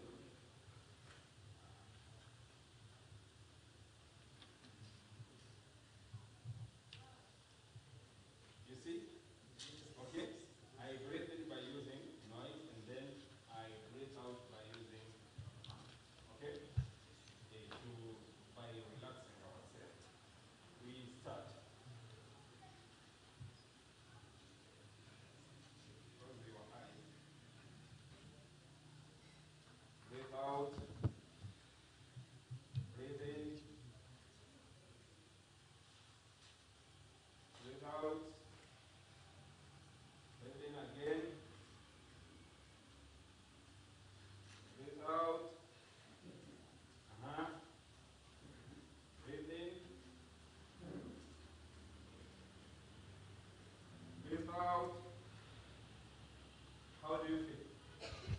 How do you feel? Huh?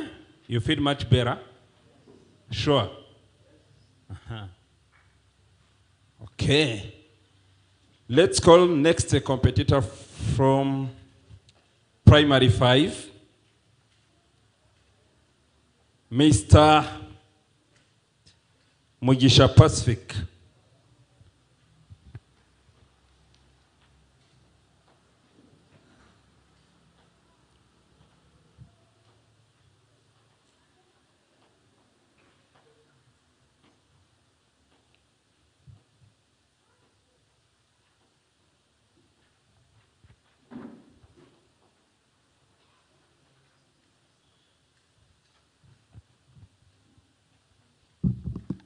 Good afternoon, all of you. My name is Mugisha Pacific. I come from Kanda District, Eastern Province. Our school is École Primaire de Shogo. A title in a story is Where in the Vehicle. Where does her art craft during her free time? She makes toys, car, airplanes, and house using sticks. She showed her father all the objects she had made, but father discouraged her. He always told her that those objects were useless, were realized that her father disliked the object she made.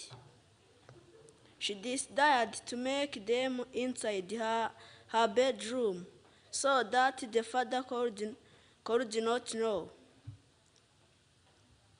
Where hid all the objects she made from her father. One day, Uera went to school and her father entered her bedroom and found all the objects he had stopped her from making. The father picked all the objects and hid them in a store in order to discourage Uera from making them again. When Uera came back from school, she quickly went to check on her object. She looked around in her bedroom, but failed to locate them and kept quiet. Backyard, and she would hide them in the banana plantation. The tourist found Uera working on her object. They stopped and watched on the object. They were amazed by Uera's object and encouraged her to continue. Uera's father came to see what was happening.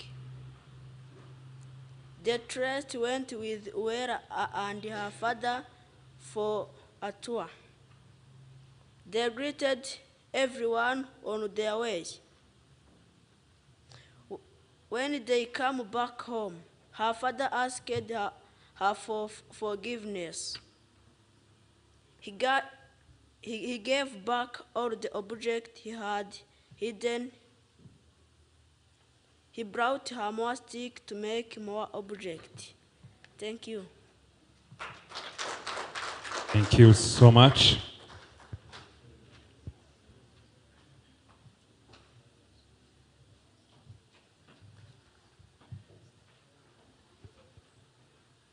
National reading competition. Every child learns, just not in the same way. We know that we have, as I said, we have more than 10,000 children in a remedial learning from 8 districts. That statement you see there, every child learns, just not in the same way. Even if we came from different families, but at school, we get similar or same lessons. but the session delivery can differ from one school to another school, but the content is one. But the productivity from those children, from those schools, depending on each school. By not even focusing on that, we really know that every Rwandan child has a same right from another one. Even the labor markets, by doing the same national examination, by being taught and trained by teachers, same teachers, by not doing the selection, focusing on this one is a good school, and let's take some of the clever teachers to be distributed or transferred to that school. Each school has its own teachers from Ministry of Education. By the way, those children are not having a good success or a good performance depending on the teachers. Some of the challenges, some of the problems, some of the causes are coming from their families. That's why SOS Children Villages, through remedial learning, also took time to train, to have a meeting, to remind the parents to have good responsibility, to have good skills and the knowledge for the good follow-up to their children. How do you feel, teacher mentors? How do you feel today? Parents are there asking, head teacher is there. Some of the family members of a child you were struggling with by telling the child to come at school, by reducing dropout. But today, all of those children, or among the children, are today at school. They are today at school. How do you feel, teachers? How do you feel? How do you feel? You feel okay? You feel well? Okay. Thank you so much. Let's continue with the Musime Fred.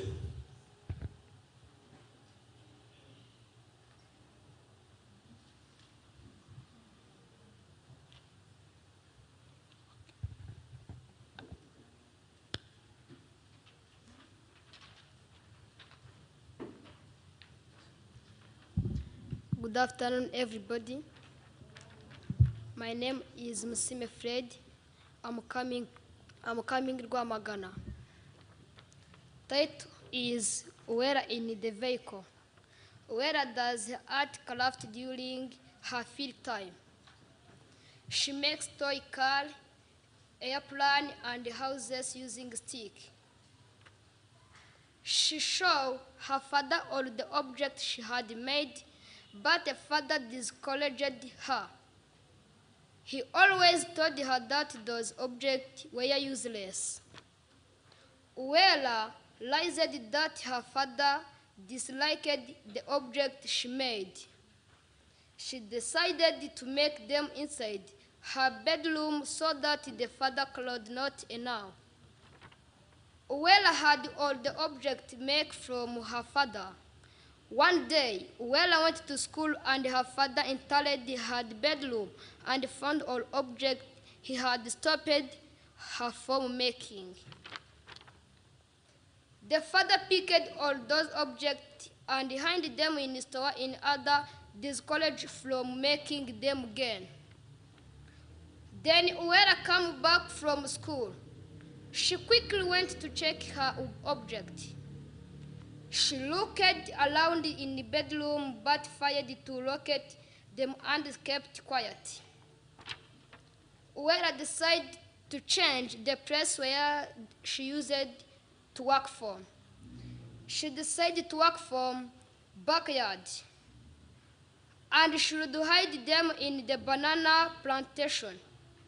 The tourists found working on object. They stopped and watched the object.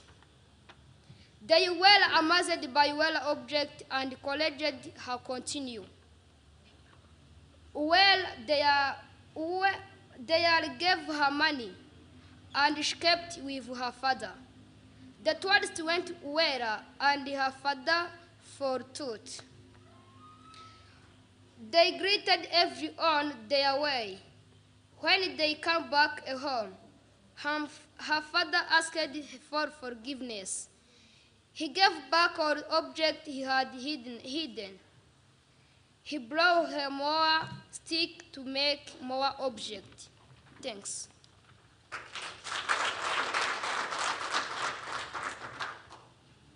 Thank you so much, Fred.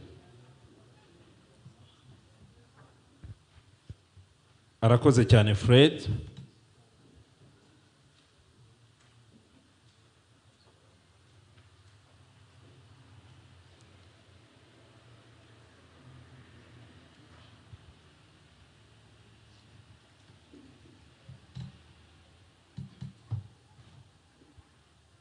I asked the teacher mentors, how do you feel by seeing the children increasing their performance based on their annual marks of 2 previous years? How do you feel?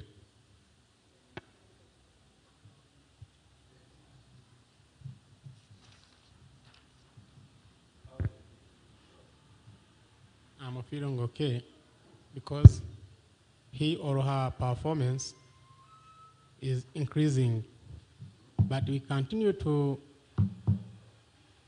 make them to increase their performance because it is our work. It is our work for increasing their performance. Thanks. Okay, thank you so much.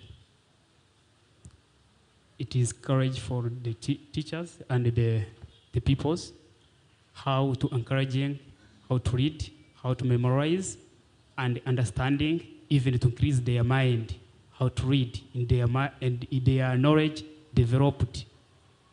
It means that, and we also have the work for improving the work for teaching them, and the student should do respect what we're going to study.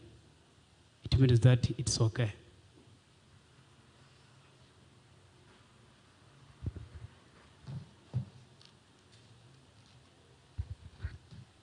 Thank you.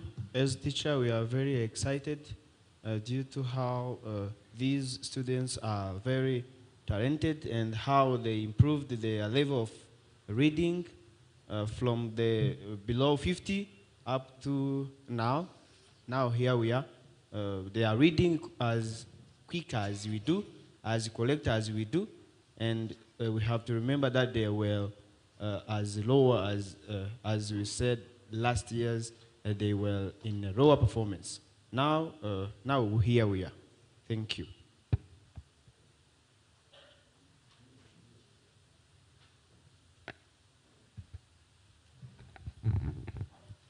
Thanks.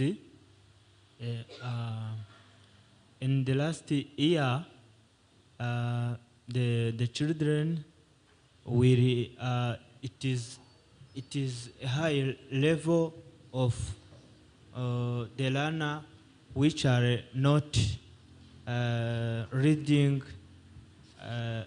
English. Now the level of the number of children are not reduce the number of the children in this moment.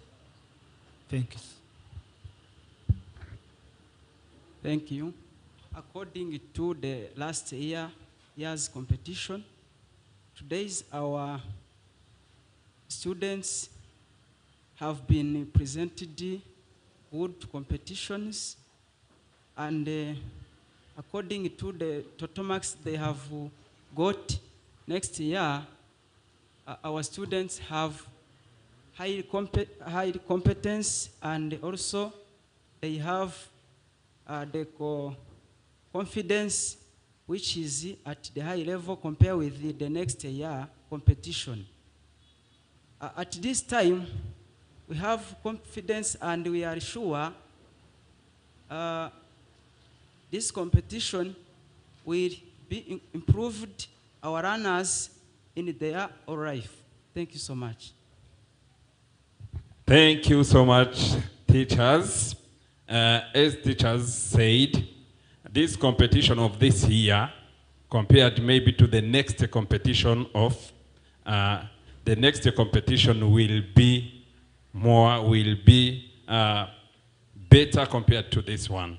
And compared even to the last year competition, where the competition were done at the school levels, by comparing both competition, they say that this current competition is better compared to the last one, but the future one will be better compared to this.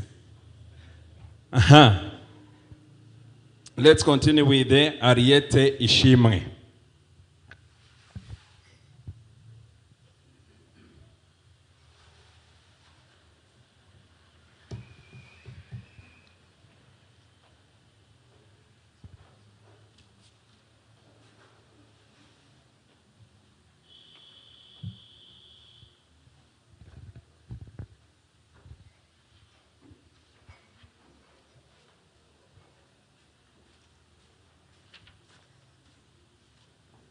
Good afternoon, everybody.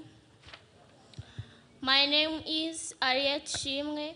I'm from Bugesera District, GS Tunda. Title is Where in the Vehicles. Where does her art craft during her free time? She makes toy cars, aeroplanes, and houses using sticks. She showed her father all the objects she had made, but the father discouraged her. He always told her that those objects were useless. Where realized that her father disliked the object she made. She decided to make them inside her bedroom so that the father could not know. Where hid all the objects she made from her father. One day, Uwera went to school and her father entered her bedroom and found all the objects he had stopped her from making. The father picked all the objects and hid them in a store in order to discourage Uwera from making them again. When Uwera came back from school, they quickly went to check on her objects. She looked around in her bedroom but failed to locate them and she kept quiet. Uwera decided to change the place where she used to work from. She decided to work from backyard and she would hide them in the banana plantation. The tourists found Uwera working on her object. They stopped and watched the object.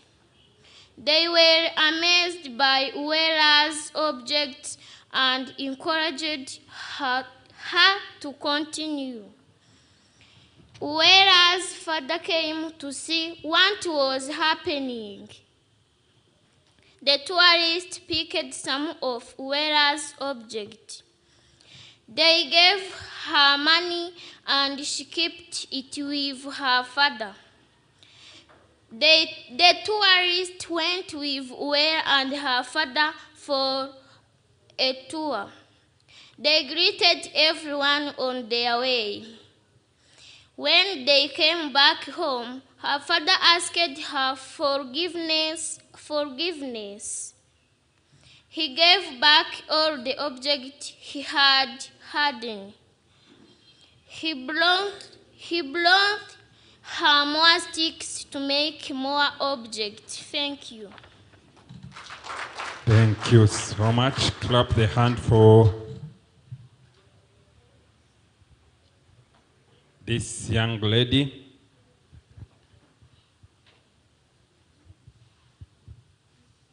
For that 1 minute, waiting the communication from the judges, let's again return back to the audiences, especially to the teacher mentors,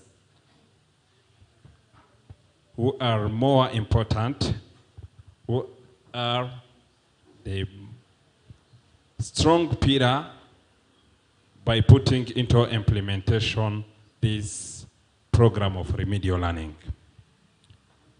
Those teacher mentors, I said, if they are not there, these children could not be here reading the nice, having nice competition like this.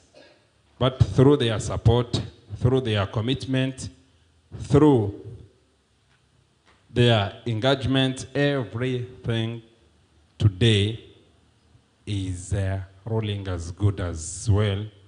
But we have a hope maybe next years, the years forward, we will enjoy. Teacher, bimeze bite? Amahoro. Biraryose. Okay.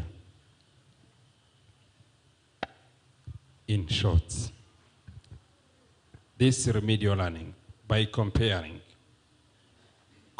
these 2 years of remedial learning by maybe 5 years ago without having remedial learning at your school. Thank you. Last years ago, the learners are not able to read English. Nowadays, the learners have improved. They have skills and knowledge. All learners are able to read English. Thank you so much. Thank you so much, Teacher Mentor. Let me call another competitor for primary 5 to come up and read for us.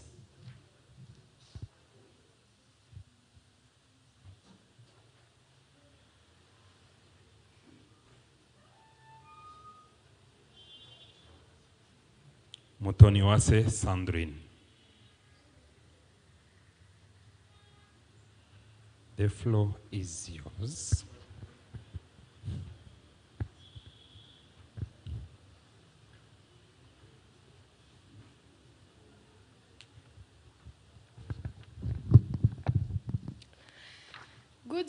Good afternoon, everybody.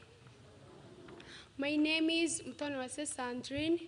I'm coming from Gasabo District G Primary School, Epingar. The title is Where in the Vehicle. Where does her art craft during her free time? She makes toys, cars, airplanes, and house using sticks. She showed her father all the objects she had made, but the father discouraged her. He always told her that those objects were useless. Whereas that her father disliked the objects she made. She decided to make them inside her bedroom so that the father could not know where had all the objects she made from her father. One day, Uwera went to school and her father entered her bedroom and found all objects he had stopped her from making. The father picked all objects and hid them in a drawer in order to discourage Uwera from making them again. When Uwera came back from school, she quickly went to check on her objects. She looked around in her bedroom but failed to locate them and she kept quiet. Uwera decided to change the place where she used to work from. She decided to work from backyard and she would hide them in the banana plantation. The tourists found Uwera working on her objectives. They stopped and watched the objectives. They were amazed by Uwera's objects and encouraged her to continue. Uwera's father came to see what was happening. The tourists picked some of Uwera's objects. They gave her money and she kept it with her father. The tourists went with Uwera and her father for a tour. They greeted everyone on their way. When they came back home, her father asked her for forgiveness. He gave back all the objects he had hidden. He bought her mother sticks to make more objects. Thank you for listening to me. Thank you so much, Sandrine. Clap the hand for Sandrine. Aha. Both students or student are a good readers. Maybe the judges will tell us after. Aha. Let me give a mic to one of the parents here. She expresses in Kinyarwanda. Later on, I try to explain in English in short. Reka duhereze ino ndanguramajwi umubyeyi dufite hano atubwireho muri make uko gahunda ya remedial learning cyangwa se gahunda nzamura bushobozi uko imeze nuko yayakiriye n'icyo abona yunguye umwana we nyuma yuko yisanga muri gahunda ya remedial learning. Mama, tubwireho muri make. Koze mazina nibagira nka Clementina naturutse nduba muri Gasabo. Iyi gahunda ya nzamura bushobozi umwana wanjye ntago yarazi ubwenge ariko iyi gahunda ikimara gutangira umwana wanjye ubungubu niterebye kwikaye niterebye buri munsi niterebye twagiye mu bibina bituguriza amafaranga kubera iyi gahunda nzamura bushobozi. Iyo tumaje kuguza amafaranga tugura amatungo nabanjirije ku itungo rigufiya ry'inkoko ubu ngeze ku ihene ebyiri kubera iyi gahunda. Tufite rero n'abakene tugenda dufasha kugira ngo nabo bateze imbere babashe kurya no kugura amata yo kunywa. Iyi gahunda ni nziza nayishishikariza n'abantu bose.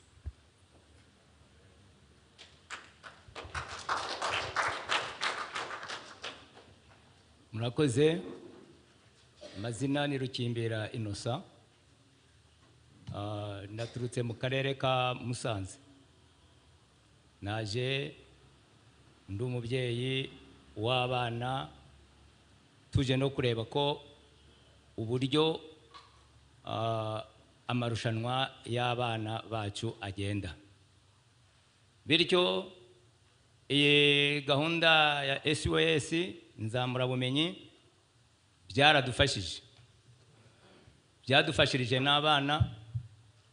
Uyu mushinga ukimara kutugeraho abana bacu bagiraga amanota make ari munsi y'amanota 50 ariko uyu mushinga wadushishikarije nitwe twamanje kumenya no gusobanukirwa. Hanyuma abana bacu muri ya manota make ari munsi ya 50, twabahaye umwanya wo kwiga, n'abarimu nabo babidufashamo. Bitewe nuko aba bana twabahaga imirimo mu gitondo mbere yo kujya ku ishuri, bigatuma badakurikirana amasomo yabo neza. Ariko nyuma yaho tumaze kumenya, twabahaye uburenganzira bwo gukurikirana amasomo. Byatumye umwana wanjye wari ufite wagiraga amanota 45, umwaka wagiye kurangira afite amanota 69. Ubwo rero ngashimira ubuyobozi bwa SOS bwatwigishije, nitwe twamanje kumenya, bituma tumenyesha n'abana bacu, tubaha uburenganzira bariga, kandi twizeye neza ko no mu gihe kiri imbere bazakomeza. Murakoze cyane, Imana ishimwe. Arakoze cyane umubyeyi. I will come back to explain after the next competitor. Maybe I will try to translate it into English. Let's take next.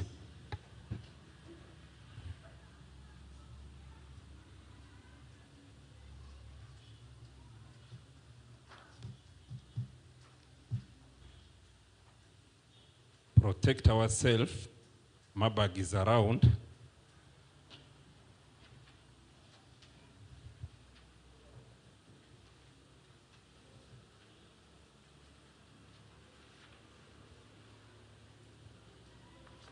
Good afternoon. My name is Giraneza Flavia. I live in Musanze.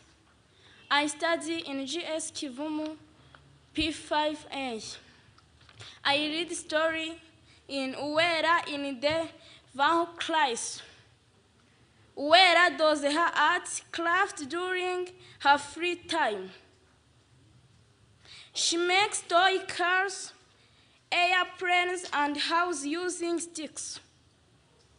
She showed her father all the objects she had made, but the father discouraged her. He always told her that those objects were useless. Uwera realized that her father disliked the object she made. She decided to make them inside her bedroom so that her father could not know. Uwera hid all the objects she made from her father.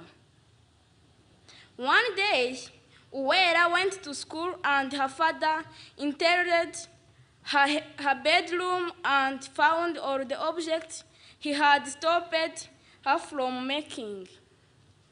The father pictured all the objects and hid them in a story in order to discourage Uwera from making them again. When Uwera came back from school, she quickly went to check on her objects. She looked around in her bedroom, but failed to locate them, and she kept quiet. Uwera decided to change the place where she used to work from. She decided to work from backyard, and she would hide them in the banana plantation. The tourists found Uwera working on her object. They stopped and watched two objects. They were amazed by Uwera's object and encouraged her to continue. Uwera's father came to see what was happening. The tourist pictured some of Uwera's objects. They gave her money and she kept in with her father. The tourist went with Uwera and her father for a tour. They greeted everyone on their way. When they came back home, her father asked her for forgiveness. He gave back all the objects he had happened. He brought her more sticks to make more objects. Thank you. Thank you so much. Clap again the hand for this young lady.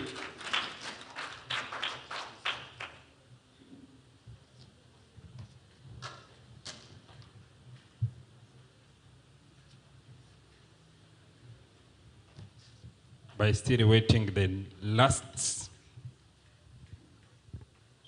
competitor for the level of primary 5.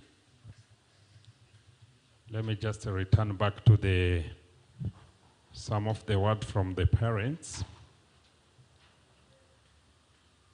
Both parents thank the first SOS Children Villages for this remedial learning program into their schools.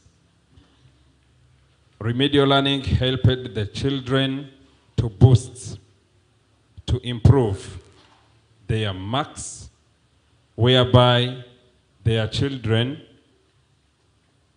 got less than even 45%. But today, one of the child from testimony of that mom, her child got over 65%, whereby child had less than 45. And the parents, they again said that they didn't be aware that it is their responsibilities to follow the studies of their children, to be in cooperation with the teachers, to visit their children at school. They only have had information that paying a school fees is enough for the parents. Paying a school fees, enough. Other stuff related on helping the children are reserved to the teachers and the school management committees. Let's again clap the hand for SOS. Clap the hand for the SOS. Clap again the hand for SOS. Really, it is totally amazing having children, parents there, teacher mentors, head teachers in charge of studies, and other more collaborate to have good result from their children, Later, those children would be maybe presidents, why not minister, why not mayor of the district, why not executive secretary of a sector, why not a CEO of a company, why not our teacher mentors to our children?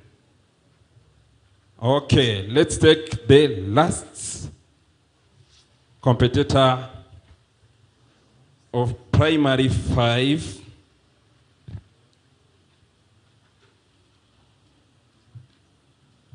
Okay. Yes.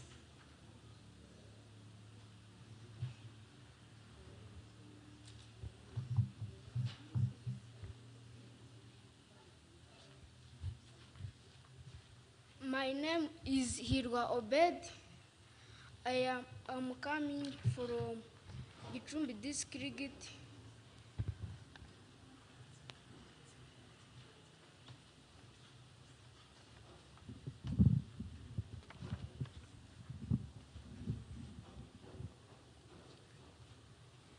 Title is Uwera in Vehicle. Uwera does her art craft during her free time. She makes toy car, airplane, and houses using stick. She showed her father all the objects she had made, but the father discouraged her. He always told her that those objects were useless. Uwera realized that her father disliked objects this made. She decided to make them inside her bedroom so that the father could not know. Uwera hid all the objects she made from her father. One day, Uwera went to school, and her father entered her bedroom and found all the objects her had stopped for making her from making. Her father picked all the objects and hid them in store in order to discourage Uwera from making them again. When Uwera came back from school, she quickly went to check on her object. She looked around in her bedroom, but failed in locate them, and she kept quiet. Uwera decided to change the place where she used to work from. She decided to work from backyard, and she would hide them in the banana plantation. The tourists found Uwera working on her object. They stopped and watched the objects. They were amazed by Uwera's object and encouraged her to continue. Uwera's fathers came see what was happening.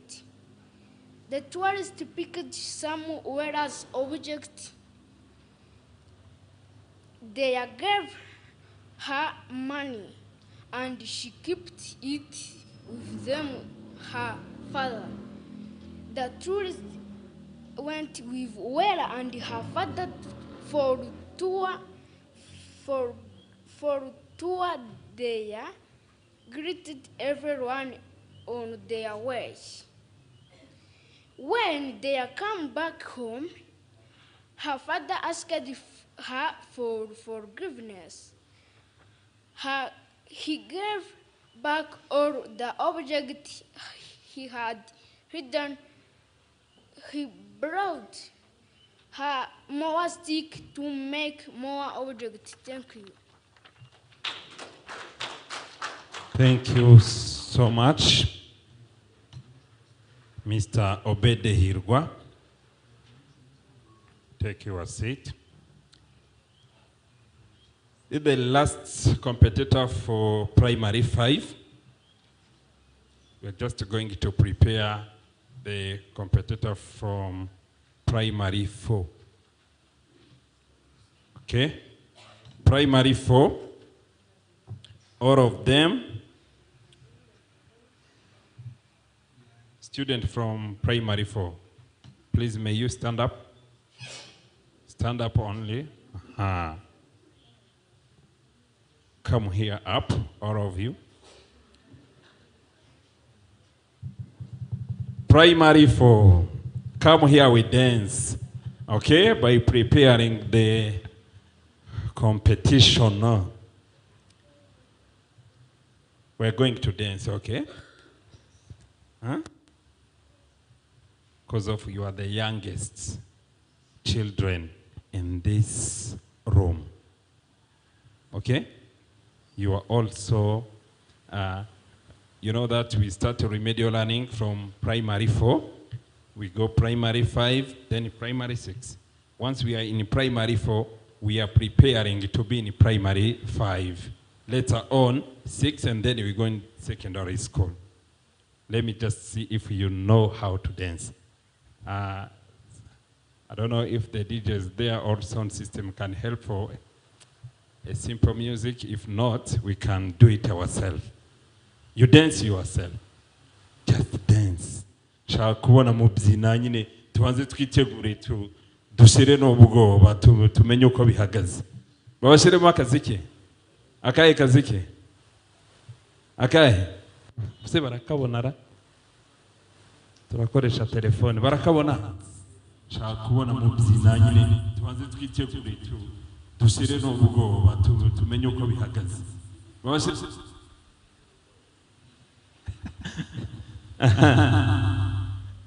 tugiye gutangira bashyire bakahe bana jugumira tuzarwubaka okay tuzarwubaka twagiye tuzarwubaka abana b'abanyarwanda turugire nka paradizo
n'abandi bahaguruke all of us stand up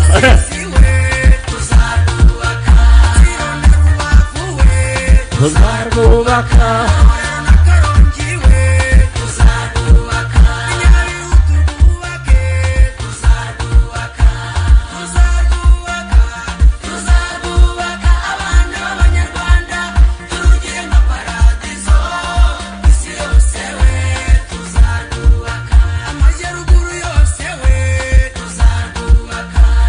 Thank you so much, DJ.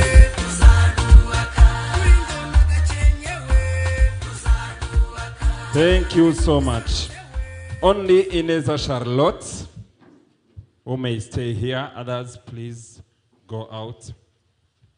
Charlotte.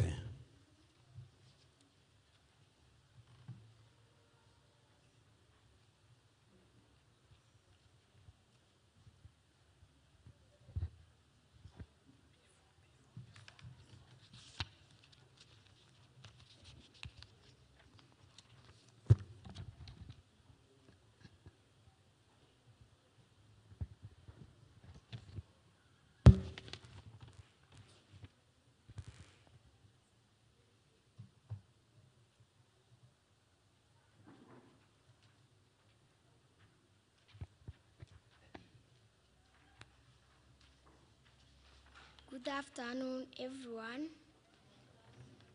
My name is Ineza Shairoti. I live in Gicumbi district in Rutare sector. My school is GS Kabira. How reading theorems made them rich. Jabiro and Gihozo like reading 3 rhymes.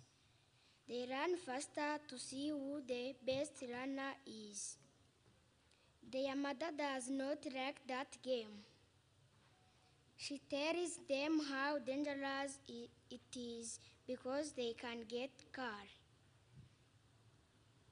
One time, Jabiro and Gihozo were playing by the roadside. A man passed by driving a car. He liked the way they rode the 3 rims very fast. He went and bought small bicycle for them.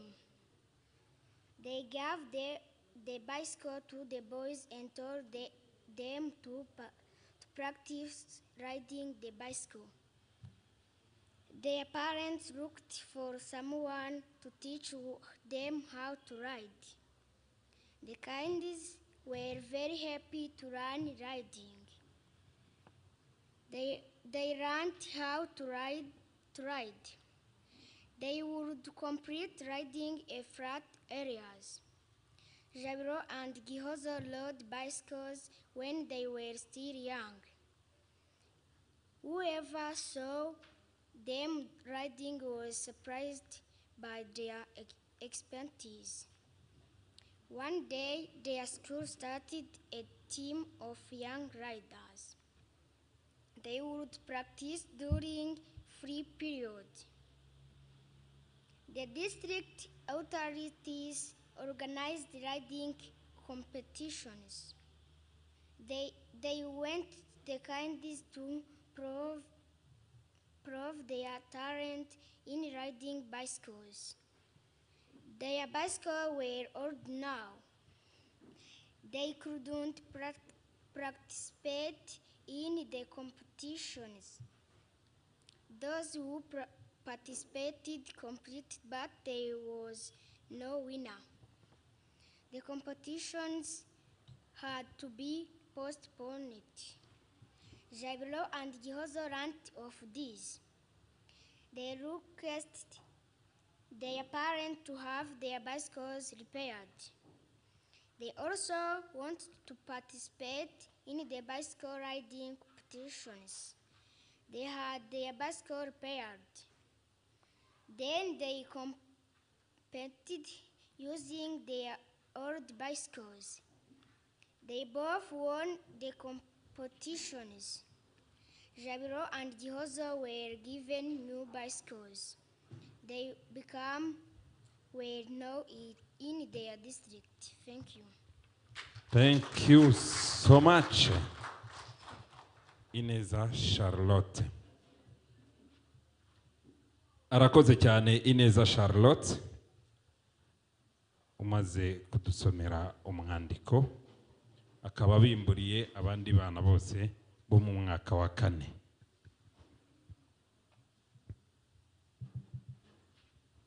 Mugihe nanone tugitegereje uburenganzira duhabwa n'abakemurampaka dufite hariya, reka nanone tube tuganira. While waiting any communication from the judges, let's have again a short talk. Let me address this microphone to another teacher. The question is, you are 4 teacher mentors at your school. Okay? 4 teacher mentors at your school. How do you help those 8 children?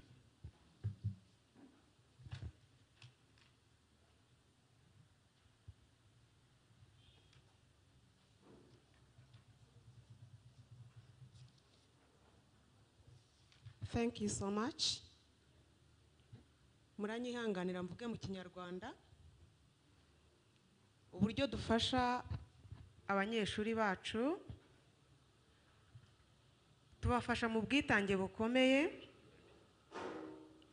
tubikuye ku mutima, tudakorera igihembo, ahubwo dukorera u Rwanda rwacu tutaruhima, turi abarezi bafite urukundo hejuru y'igihembo udafite urukundo ntabwo byagenda neza. Ni kubw'iyo mpamvu igihe tumaze twigisha cyangwa dufasha abana bacu cyatubereye ingirakamaro, kuko intambwe bateye ubu noneho ntabwo abana bakiza urusorongo, baza bose, kandi ahubwo abatarimo bakifuza ko nabo twabashyira kuri iyo gahunda y'imyitozo nzamurabushobozi. Ni rwo rwego tugezeho, byatubereye byiza, byaradushimishije, byashimishije ababyeyi, bishimisha n'aho ishuri riherereye. Tugitangira ntibyashobokaga, hazaga bake cyane, ariko ubu ngubu bose barabishaka, bati natwe mudushyire muri iyo gahunda, turashaka kwiga gusoma no kumenya birushijeho. Imibare barabara neza, ikinyarwanda barasoma neza, icyongereza cyo murabyibonera. Ubwo rero ni gahunda ikwiriye abana bose, kuko abana ntabwo basigazwa inyuma no kutamenya, ahubwo bafite inzitizi nyinshi zituma intego zabo zitagerwaho bitewe n'aho baherereye. Murakoze. Thank you so much. No children was born to be silly students, but every student can be a clever one. Thank you so much, Mom. Yeah, the charity, love, commitment of the teachers, of the teacher mentors are only the weapons to be used for every teacher to raise and improve the performance of the children. Thank you again, Mom. Let's welcome another one.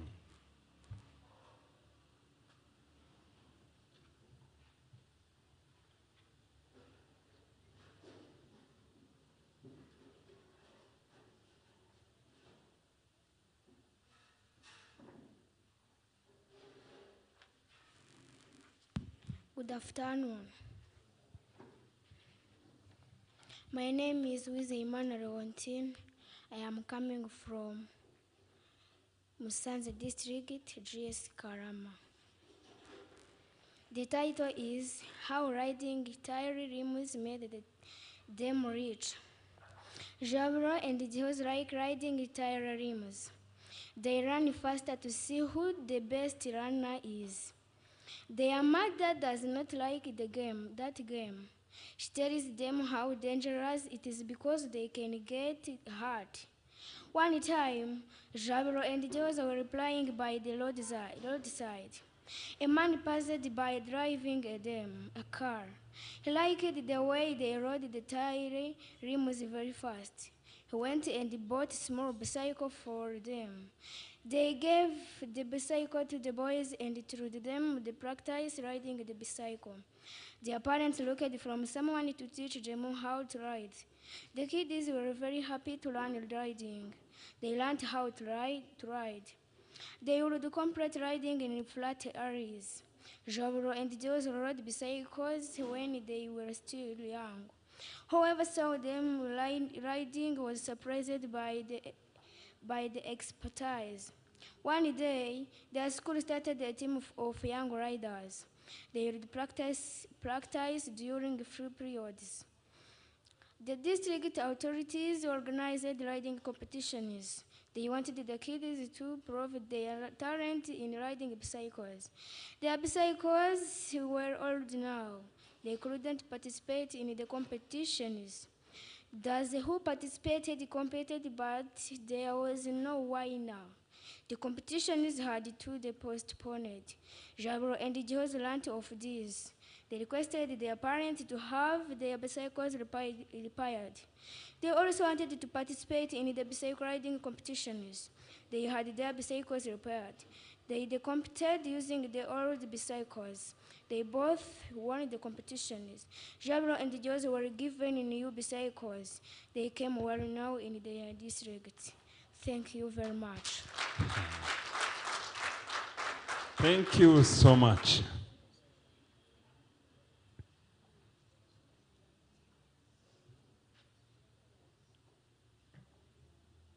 readers. Are you tired again? You need a sport? Huh? You need to be energized. Huh? You need Energizer. Don't you need the Energizer? Okay. Let's go again to a next teacher mentor.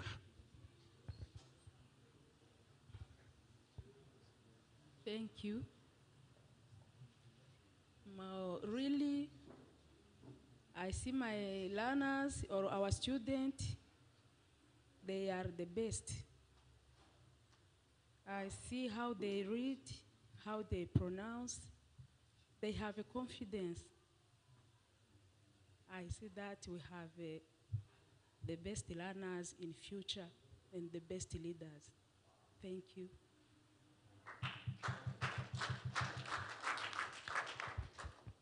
Thank you. I'm called Wamada Delphine. I'm not a school mentor. I'm help or campaign the students for because other mentor is their boys. Thank you. My name is Constance. All those peoples are the best. The future will be the people have the skills. Thank you. Thank you so much. Having good readers, having good presenters, having people or children or staff who will be in a good position, who will represent country, who will represent schools, who will represent SOS in general, and again by not even forgetting to help their parents, their biological parents. Teacher mentors, as I said, by having a 120 school, and each school has 4 teacher mentors, means that we have 480 teacher mentors who help around 10,000 children. By helping those such number of children, you can understand it like a miracle. By having 10,000 students under 50% and max, but today over 50%, around 55 to around 65% students who are now performing well in their academic year 2023-2024. 65 and above percent as annual max, and let's try to use our three colors mostly used in health. Once you are in red, means you are in danger, okay? By being in yellow, you are under, okay? But by being in a green, you are so smart. We took you while being in red. Let me come back. I will explain it in details. Let's welcome another new competitor.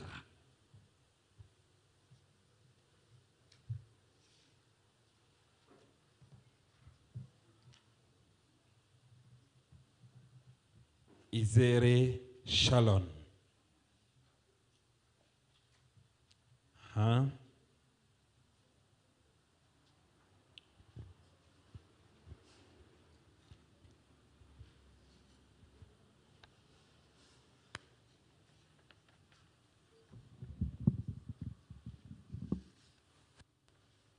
Good afternoon.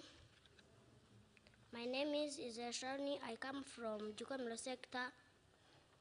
Title is How Reading Triremes Made Them Rich. Jabiro and Jehozo like reading triremes. They run faster to see who the best run is. Their mother does not like that game. She tells them how dangerous it is because they can get hurt. One time, Jabiro and Jehozo were playing by the roadside. A man passed by driving a car. He liked the way they rode the triremes very fast. He went and bought similar bicycle for them. They gave the bicycle to the boys and told them to practice riding the bicycle. Their parents looked for someone to teach them how to ride. The kids were very happy to learn reading. They learned how to ride. They would complement reading in flat areas. Jabiro and Jehozo rode bicycle when they were still young. Whoever saw them reading was surprised by their expertise. One day, the school started a team of young riders. They would practice during free periods. The district authorities organized reading competition. They would practice during. They wanted the kids to prove their talent in riding bicycle. Their bicycles were old now. They couldn't participate in the competition. Those who competed, but there was no winner. The competition had to be postponed. Jabiro and Jehozo learned of this. They requested their parents to have their bicycle repaired. They also wanted to participate in the bicycle reading competition. They had their bicycle repaired. Then they competed using their old bicycle. They both won the competition. Jabiro and Jehozo were given new bicycle. They became well now in their district. Thank you.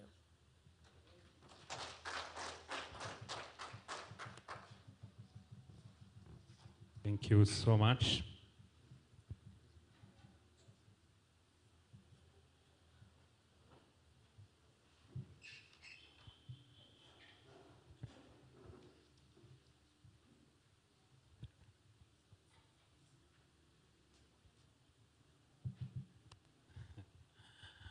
Sometime, I remember while being in secondary school, even in primary schools, some of the people said, once you need to hide important things, once you need to hide important things, two African people hide them into books. hide them into text, hide them into something that can allow them to read. But today, once we have these children liking to read, to take books, and taking their time by reading, it fills me happy. And I know everyone who is here will be more happy. Ababyeyi bari hariya, abamama bari hariya, murabizi kenshi baravugaga ngo iyo ushaka guhisha umutungo cyangwa se iby'akamaro abanyafurika ubihisha mu nyandiko ngo ntibazamenye ibyanditsemo hariya. Ariko uyu munsi wa none aha turi kwinjoyinga ko abana bacu hari uburyo ki babasha gusoma, bakunda no gusoma. Okay? Once the child can take this simple text like this one, reading today, maybe this student cannot understand the meaning of each word today.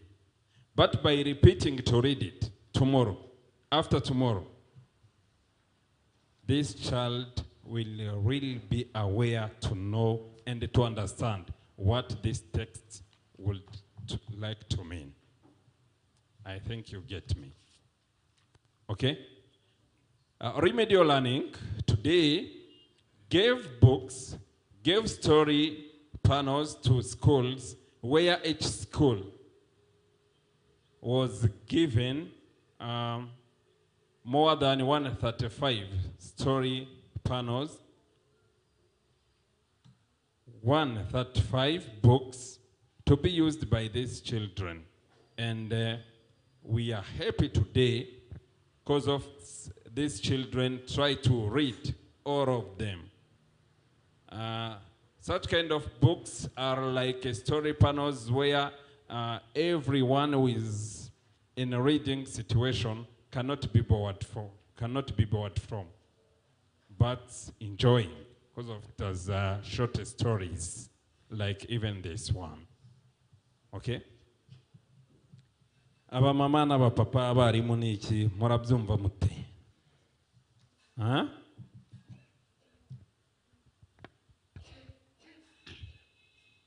We feel better because our learner continues to read. At the beginning, the learner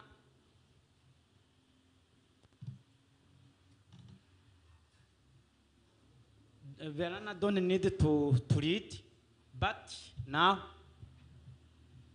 they found or they check the book to read without punish or without effort.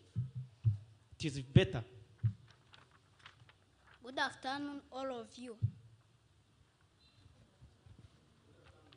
My name is Irasubiza Singizgurene. I'm from Bugesera district, GS Tund. Title: How riding title. Sorry. What are your names? My name is Irasubiza Singizgurene. Title is How riding title rhymes made them rich. Jabilo and Jehoz like riding title rhymes. They run faster to see who the best runner is. Their mother does not like that game. She tells them how dangerous it is because they can get hurt. One time, Jabiro and Jihozo were playing by the roadside.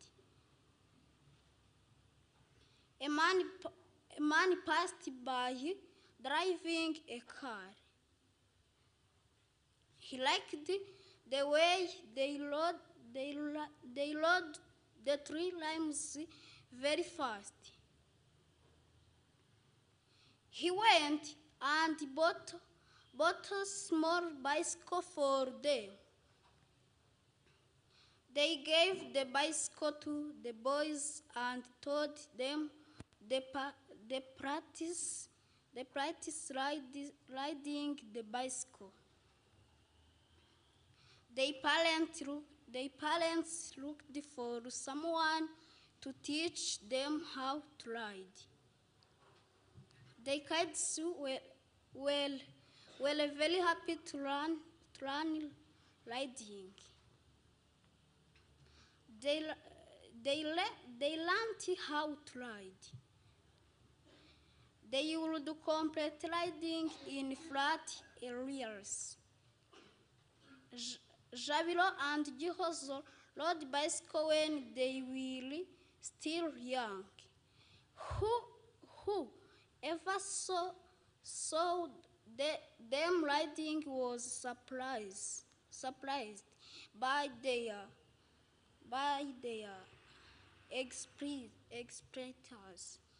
One day, their school started a team of young riders.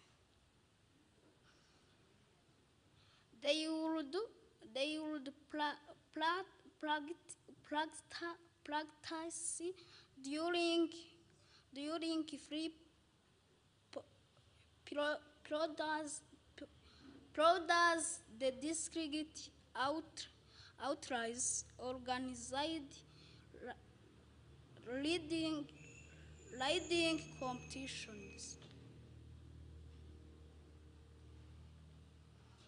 They wanted the kids to prove their talent in riding bicycles. Their bicycles were old now. They couldn't participate in the competitions. Those who participated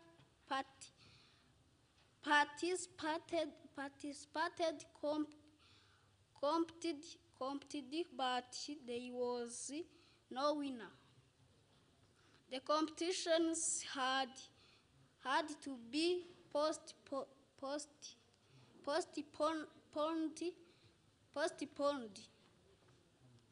Javiro and Gihozo learned of this. They requested their parents to have their bicycle repaired. They also wanted to participate in the bicycle riding competitions. They had their bicycles repaired. Then they competed using their other bicycles, old bicycles. They both won the competitions. Javiro and Gihozo were given new bicycles. Bai became well now in their district. Thank you. Clap the hand for this young man. Aha. Abana bazi gusoma. Bana biri kugenda neza. Biraryoshye. Biraryoshye. Duhaguruke. Stand up, stand up, stand up, stand up, stand up, stand up, stand up, stand up. Stand up, all of us. Stand up. Stand up.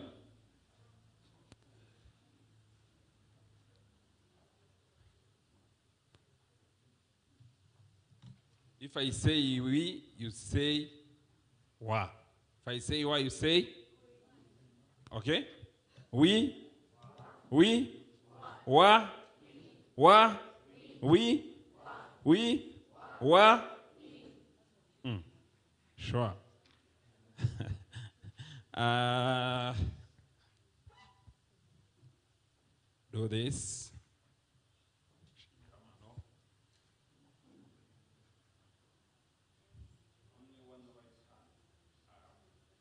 Right hand up. We change left hand. Okay. Uh-huh.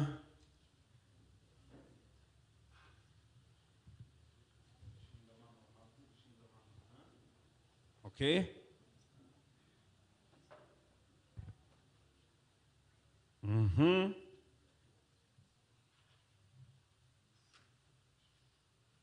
We do like this.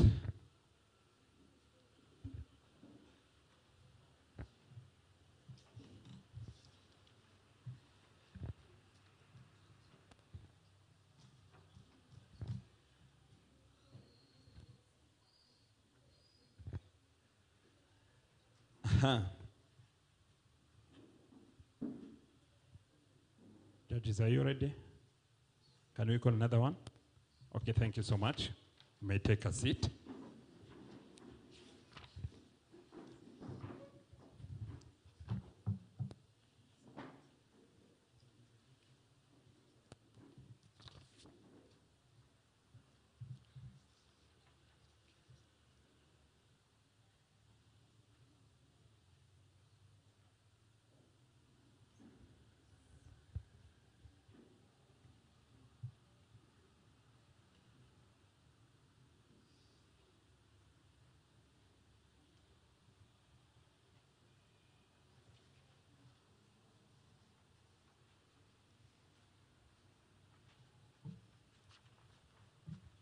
Betty. Good afternoon, everybody. My name is Nijena Betty.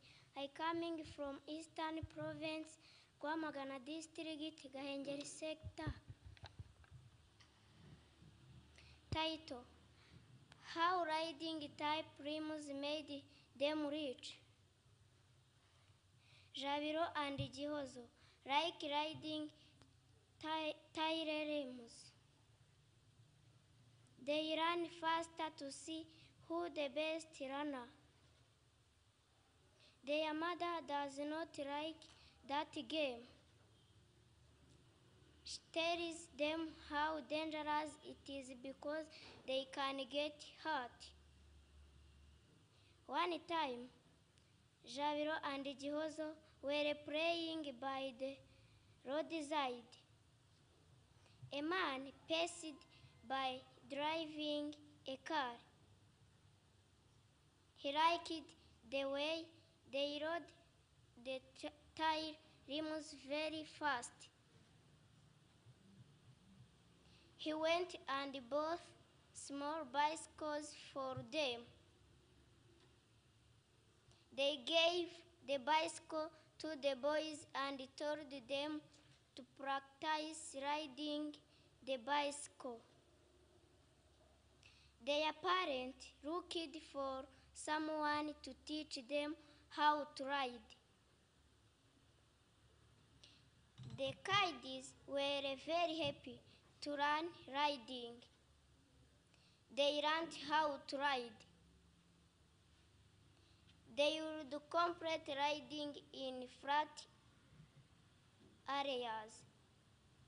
Jabiro and Gihozo rode bicycles when they were still young. Whoever saw them riding was surprised by the expertise. One day, their school started a team of young riders. They would practice during free periods. The district authorities organized riding competitions. They wanted the kids to prove their talent in riding bicycles. Their bicycles were old now. They couldn't participate in the competitions. Those who participated competed, but there was no winner. The competition had to be postponed. Jabiro and Gihozo learned of this. They requested their parents to have their bicycle repaired. They also wanted to participate in the bicycle riding competition. They had their bicycles repaired. Then they competed using their old bicycles. They both won the competitions. Jabiro and Gihozo were given new bicycles. They became well known in their district. Thanks for listening to me. Thank you so much. Arakoze cyane umwana wacu.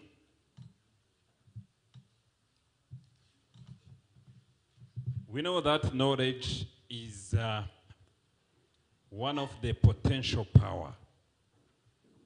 Knowledge is one of the potential power. You cannot have any kind of knowledge without reading. You first read, and then you benefit so many knowledge, so much knowledge, and again skills. All of them cannot be found without reading. This is one of the most important thing to be done, and we hope each school whereby this remedial learning is implemented, you can organize yourself. Competition of reading by taking even those eight students, and if possible, you take the entire school or the whole school, no problem. Huh? What do you suggest? If you can organize yourself, such kind of competition. I received a message from a comment. One of the teacher mentors commented on the platform where we are grouped in, saying, is it really those students are in a competition by reading? Are there students in a remedial learning? How? How such kind of a student who have ability of reading like that can be found into remedial learning?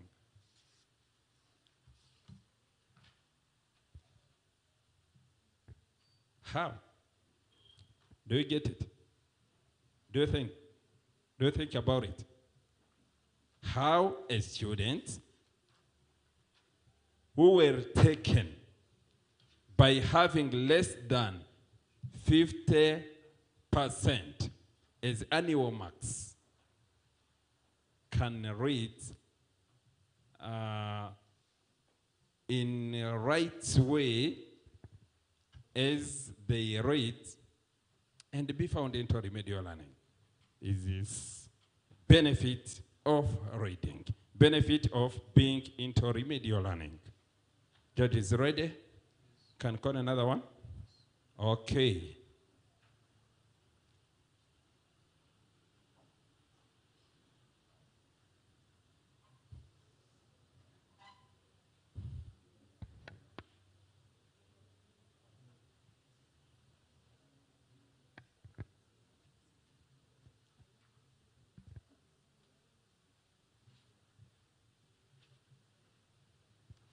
Ishimwe Furaha.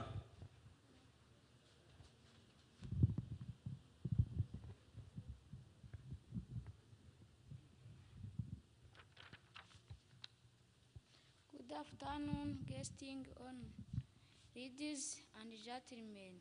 My name is Ishimwe Furaha. I study in P4. I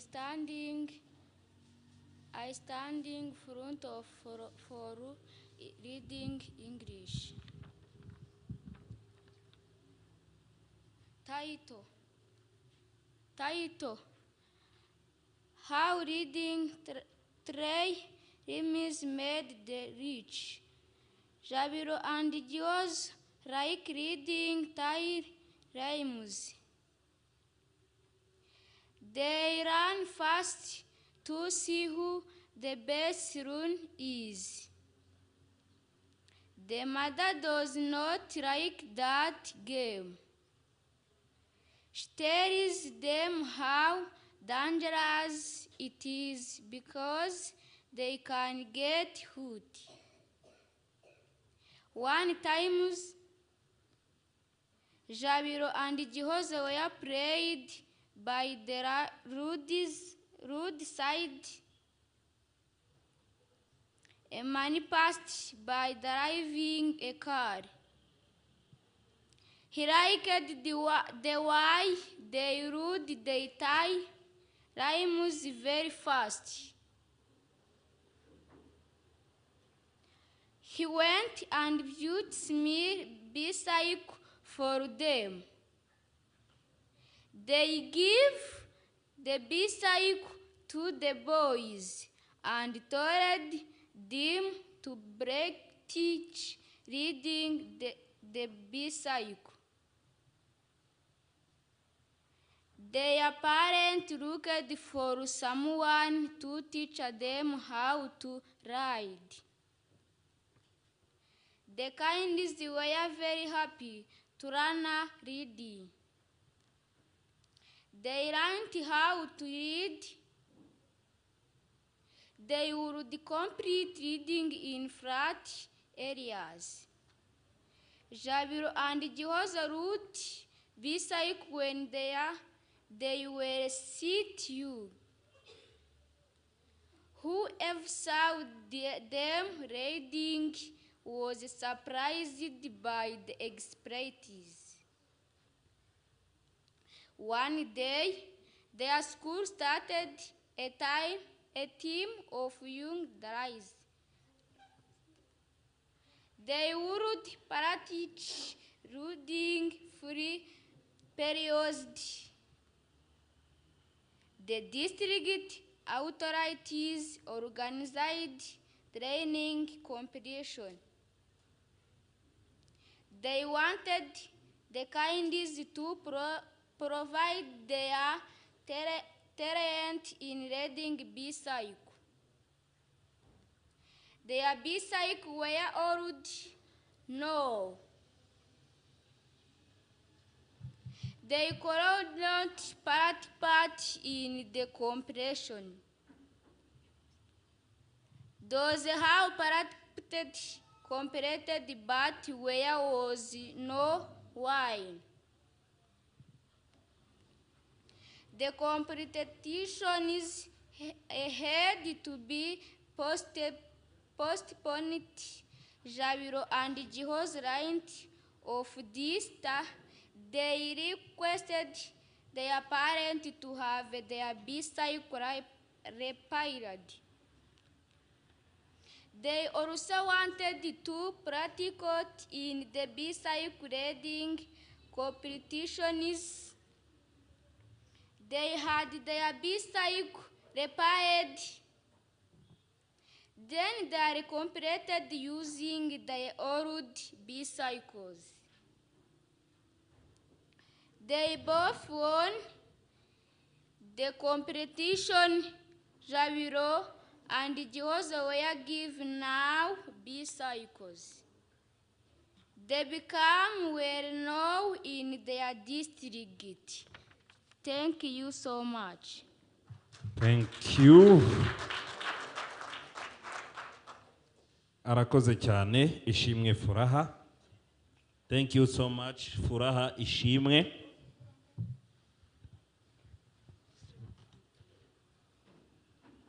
Ishimwe Furaha, thank you. Meditation time. Umunota umwe tugiye kuwumeditamo. Meditation time. Sit as well as comfortable position. Mwicare kandi neza. Mwicare kandi neza. And then I will ask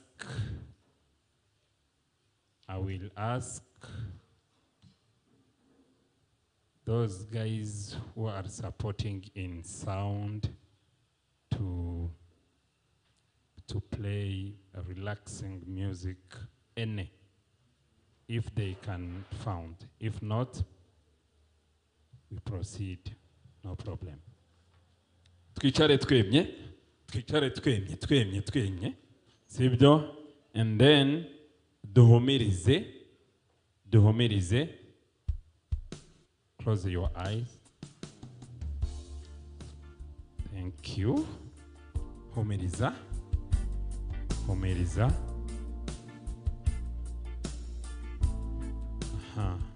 Reduce the sound, reduce.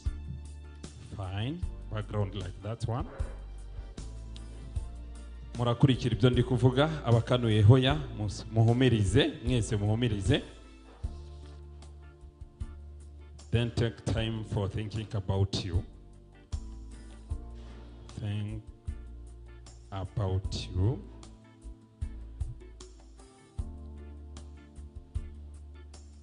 Think your childhood.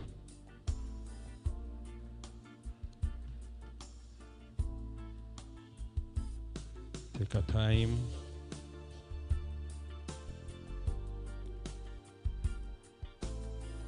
By thinking again on the time you were in primary 1,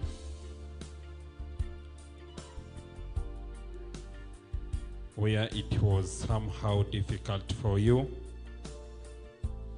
You struggled a lot. You confronted with many challenges, but today you sorted all of them in a good way,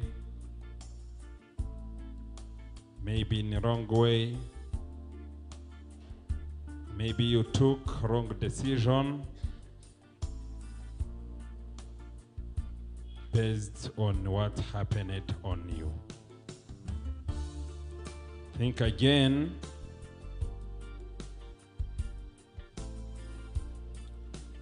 On the day you lose your beloved one, think again on the day you lose your beloved one.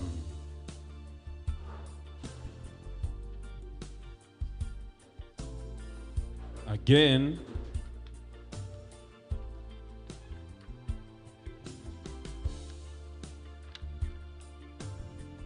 think on your future. Plan yourself. Plan yourself. The safer future, the good future.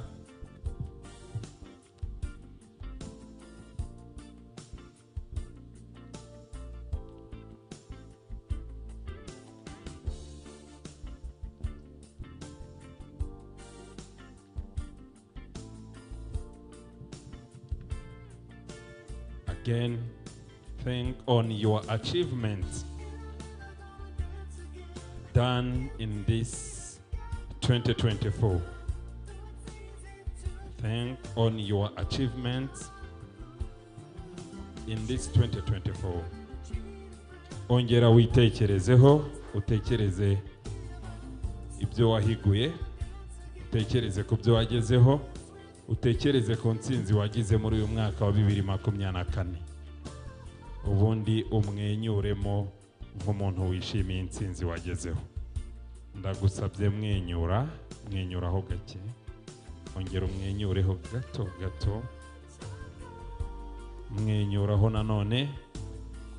Ishimire kuba uri hano, ishimire kuba waherekeje abana, ishimire kuba abana bari gusoma neza. Murakoze cyane, mubumbura amaso. Open your eyes and then we follow. How do you feel? How do you feel? How do you feel? Huh? You wake up? Hey, okay, thank you. Reka twakire undi mu competitor. Mwanya ni wawe umukobwa. Good afternoon. My name is Mjay Kureta Vini. I come from Chendajuru Primary School in the Sim sector, Uwe district and Safan province. My read storybook is called How Riding Rhymes Made Them Rich. Jabiro and Jihozo like riding rhymes. They run faster to see who the best runner is. Their mother does not like that game. She tells them how dangerous it is because they can get hurt. One time, Jabiro and Jihozo were playing by the roadside. A man passed by driving a car. He liked the way they rode the rhymes very fast. He went and bought small bicycles for them. They gave the bicycle to the boys and told them to practice riding the bicycle. Their parents looked for someone to teach them how to ride. The kids were very happy to learn riding. They learned how to ride. They would complete riding in flat areas. Jabiro and Jihozo rode bicycles when they were still young. Whoever saw them riding was surprised by their exploits. One day, the school started a term of young riders. They would practice during field periods. The district authorities organized riding competitions. They wanted the kids to the competitions. Those who participated competed, but there was no winner. The competition had to be postponed. Jabiro and Jihozo learned of this. They requested their parents to have their bicycle repaired. They also wanted to participate in the bicycle riding competitions. They had their bicycles repaired. Then they competed using their older bicycles. They both won the competitions. Jabiro and Jihozo were given new bicycles. They became well known in their district. Thank you.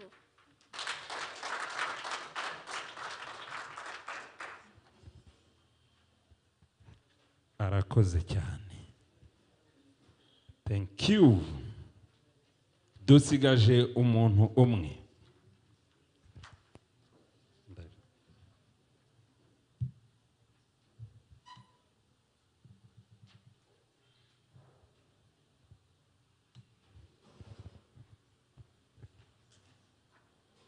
Muri kuyibona gute competition, reading competition? Is it okay? Hari umwarimu tutaraha microphone. Dukeneye ko atubwiraho gato cyane. Ubundi dutegereza uri wa mwana wa nyuma aba judges niba twemerera umwanya. Thank you very much. the competition is very okay, and the runners increase their level of reading according to how they were at district level. Meaning they work hard effort. Then we have to continue to work hard so that the runners continue to increase their level of reading and even in other competence needed. Thank you very much.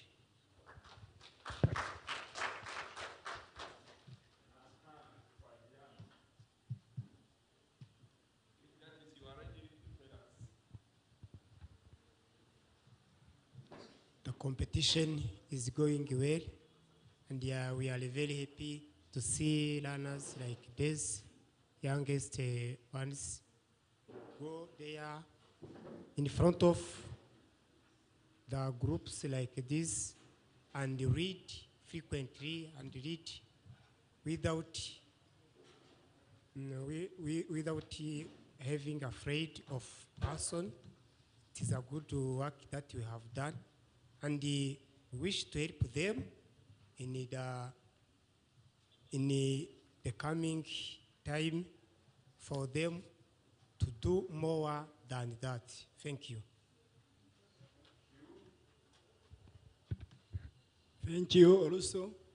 The competition is processed well, so the runners will reading okay, and so they are smartly, they are confident, they are reading well. We are continue to teach and to increase their levels as possible. Thank you. Thank you so much. Thank you.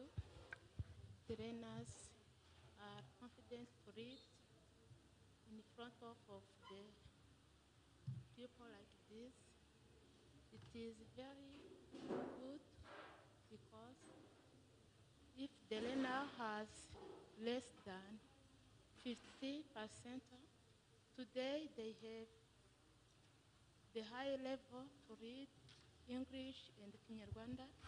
Is for me, I'm very happy for these learners. Thank you very much.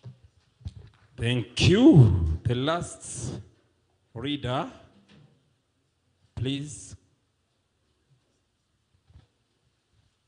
Okay.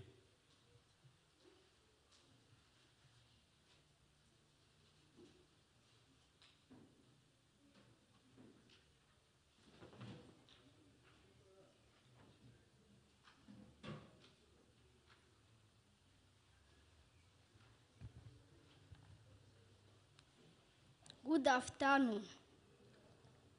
My name is Mnyanez Anwar Prosper. I am from Yamagabe. The school is Epikiri. Text how riding tire rhymes made them rush. Jabilo and Gihozo like riding tire rhymes. They ran faster to see who best runner is. Their mother does not like that game. She tells them how dangerous it is because they can get hurt. One time, Jabilo and Gihozo were playing by the roadside. A man passed by driving a car. He liked the way they rode the tire limes very fast.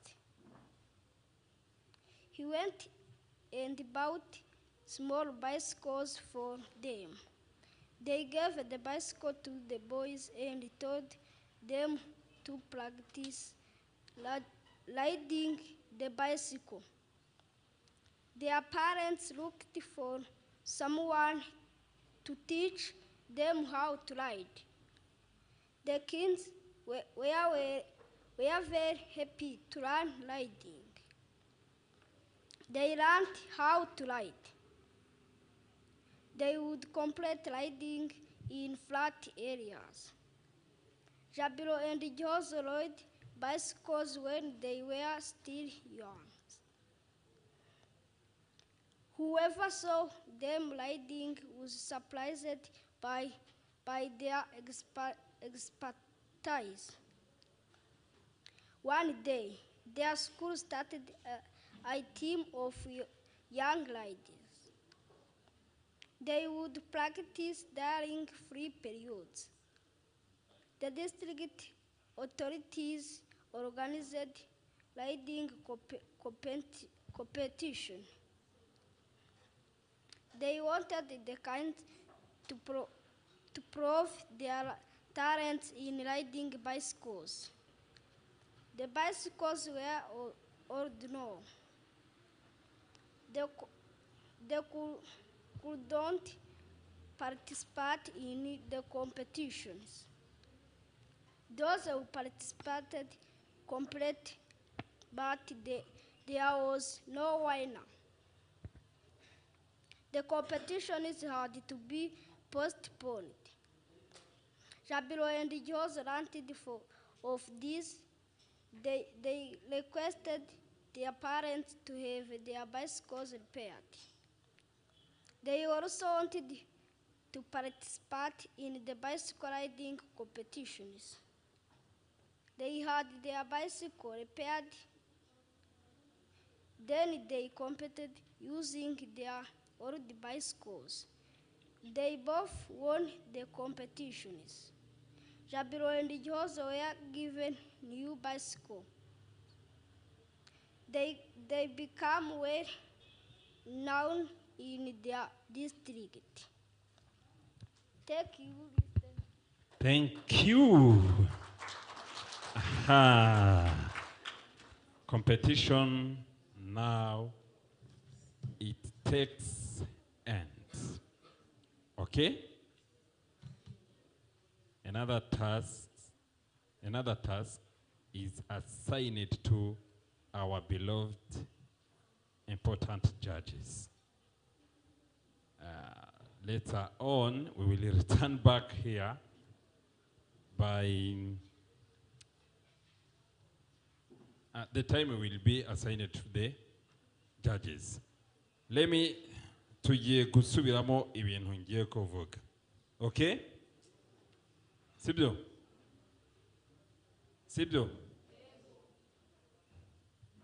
We as African, we as Rwandan, through the support of SOS, Children Villages in Rwanda, we know that important things are hidden into books. Important things are hidden into books. So the truth is discovered. Sawa? Twagiye. We as Africa, we as African, we as Rwandan, through the support of SOS, Children's Villages in Rwanda, we know that important things are hidden into books. Into books. Are hidden into books. So, the truth is discovered. Is discovered. Stand up, happy, happy, happy, happy. Stand up, all of us. Obondi tugiye kurya, sibyo? We as Rwandan,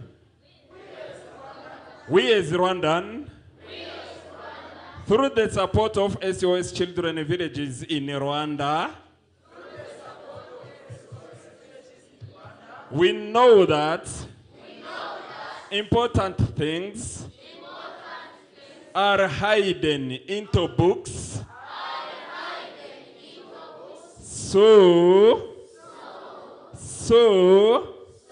the truth is discovered. Happy, happy, happy, happy, happy, happy, happy. Play. Happy, happy, happy, happy, happy. The truth is discovered. The truth is discovered. The truth is discovered. The truth is discovered. The truth is discovered. The truth is discovered. The truth. Thank you. Mureke noneho tugiye gufata amafunguro, sibyo? Turi gufata amafunguro, turasoza gufata amafunguro, judges nabo bamaze.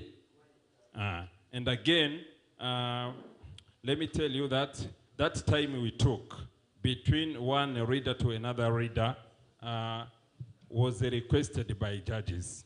Maybe you can think that we took much time to express or to tell all about SOS, but it was a request from the judges so that they can adjust the marks.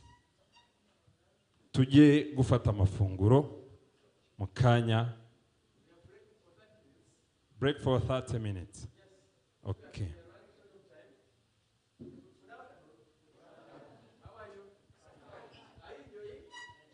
I hope so. Now, since we are running short of time, please enjoy our lunch, because I also have eaten. We are going very briefly to resume what we've been doing, but this time now we're going to. What do you think is going to happen? Can you guess? Children, what do you think is going to happen now? And I guess from your faces, I could tell and I could read it that your heart is pumping. Who is this now that is going to be officially, publicly announced the winner from primary 4, 5, and 6? Who is this, James? Who is this person? Is it me? Is it him? Is it you? Who is this person? Who is this person? Can you guess? Are you the one? This one is not sure whether she can make it. All right. So confident. They would read loudly. They were so audible so that everyone in the room could hear what they were saying. So as judges, we had a few comments. And the first one, of course, we shall start with appreciating. As I've already said, our students, they have showed us that they are really good. We have good leaders in future. So about audibility, how they were speaking, their volume, it was loud enough. Number 2, we appreciate the dressing code. As you can see, they were dressed in white t-shirts, pure white. So they were very smart. They were ready for the event. Next, confidence. I give you excellent, all of you, because at your age and presenting in front of the audience, big audience like this, really it is quite a good thing. You showed us that you know what you're doing, and we really appreciate. Please keep it up. And then we have a few areas where we are going to improve next time if we are called for such competitions, whether reading competitions, whether it is a debate or any other competition. Which areas should we improve? Number 1, there was a mistake of mispronunciation of quite a number of words. Some words were pronounced the way they shouldn't have been pronounced. So when you're doing your revisions or whatever in your schools, in your respective districts, please try to follow up this problem of mispronouncing certain words. Number two, there was an issue about pleural infections.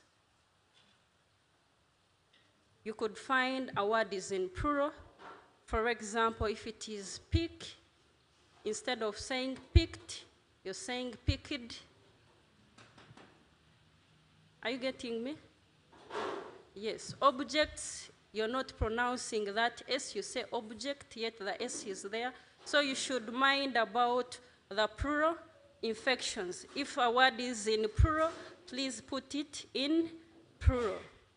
Next, it was about tense infractions as well. It was also a general problem to all of us. Words that were in the past tense, they were mispronounced as well. They were put in the present, yet they are written in the past tense. That was number 3. Number 4, punctuation. We should always mind about punctuation marks. In English, punctuation is an important thing. Where there is a full stop, put it, please. If there is a full stop and you don't put it, you read as if it is a continuation. The listener or the audience might get another different meaning. So where there is a full stop, please put it. If it is a comma, then indicate it. You don't have to say comma, but as you're reading, someone will know that here there is a comma. If there is a question mark, please put it. Are we together? Yes.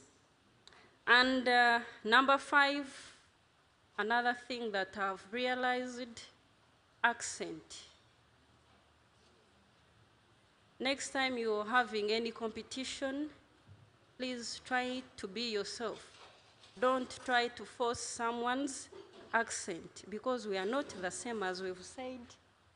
Every child learns, just not in the same way. So the way I pronounce my words or the way I articulate my words, it's not the way you do so. We might be saying the same word, which is correct, but the accent is not the same, maybe depending on the first language, our first mother language. Like if there was a white man or woman here, the way they speak, it is totally different from us.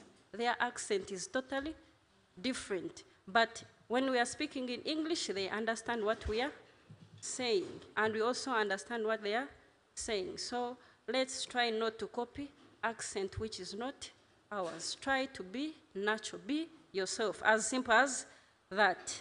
So the last thing is about body language, and of which you tried to do very perfect, I can say. You were maintaining eye contact, you were involving the audience. They would see that you're involving them in your communication. So that's all that I can comment about, and I really appreciate. And next time we have such an event, you can invite us. Maybe not as judges, but as the audience. We also participate, we see how things are going on, because every day we are learning. Learning never ends. We keep learning, and we learn through our mistakes. Otherwise, we take this honor to appreciate you honoring us and calling us to such a beautiful event to help our young children, to model them, to shape them. And I'll call upon my colleague to come and give us the final remarks, giving us the results or the marks and announcing the winners of today's event. And I congratulate you once again. Nice evening.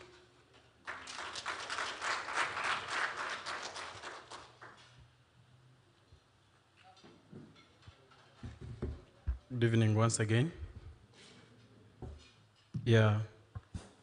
Finally, we have come to the consensus, and I think you are all ready to listen to the winner, someone who have led others in this competition according to the classes. But before that, whoever has participated is a winner. Can you clap hands for yourselves? Because if you were not there to compete with that one who became the first, this couldn't be a competition. That person would have not become the first. Yes? It means that person was competing alone, and you can't compete alone, and you are awarded as the winner. Are we together? So whoever has put his or her effort in this is a winner. Can you again clap hands for yourselves? Then another thing, I want to thank the teachers for the work you've done. Learners, may we clap for our teachers? Accordingly, the way I have observed, your teachers are doing great thing, because if a parent stands up and says that you were doing 30 or you were getting 30 marks, but now you are getting 60. So it means it is the teacher, or your teacher is the one who have done that work for you to be where you are. So teachers have to be always thanked and appreciated. I once read an article where they were asking that who should be blamed about the children's performance? Who should be blamed? The teacher, the student, or the parent? There were 3 answers. And the 3 answers, we found that all of them have the role they play. You cannot have 2 cooking stones and you cook food. We need 3. Are we together? In this era of ours, we are using gas. That's why some of them may not know the cooking stones. So we need both the student, the teacher, and the parent. So on where you are as students, I have seen that your teachers, your parents, and you yourself, you have done something. Clap hands for yourselves once again. Let me not take long, because most of us are going to travel back. Like us, we're going back to Kayonza, others are going to Jikongolo, others Byumba, others are staying around in Kigali. So I will announce only the winners according to the classes. Note that I will read all the marks that you've got. Only we shall say the winner is this, and this is the mark he has got or she has got, according to the average you have made. Because we are judging 2. We had it add and get average, then we find the person who have got the big marks or much marks than others. So I will say your name, then you will come over as they appreciate you. Then when I call your name, you remain here. Then as you remain here, all others, you will be 3. We'll stand here. Then we appreciate you. Then we end the day as our leaders will guide us on the closing remarks. We shall start with P4. P4, we got Ineza Charlotte. Can we clap hands for her as she's coming in the front? Ineza Charlotte managed to get 36 out of 40. So when you see, she has tried to read. And P4, as we compared as judges, P4, you've done something great. Teachers for P4, clap hands for yourself again, because they were tying each other.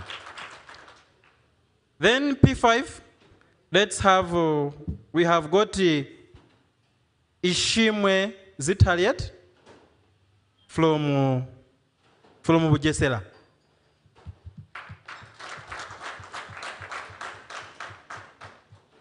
Thank you very much. You read the text very well, and everything was well. Then P6, you're asking yourself, am I the one? But you might be. So P6, we are having Uwase Clemens.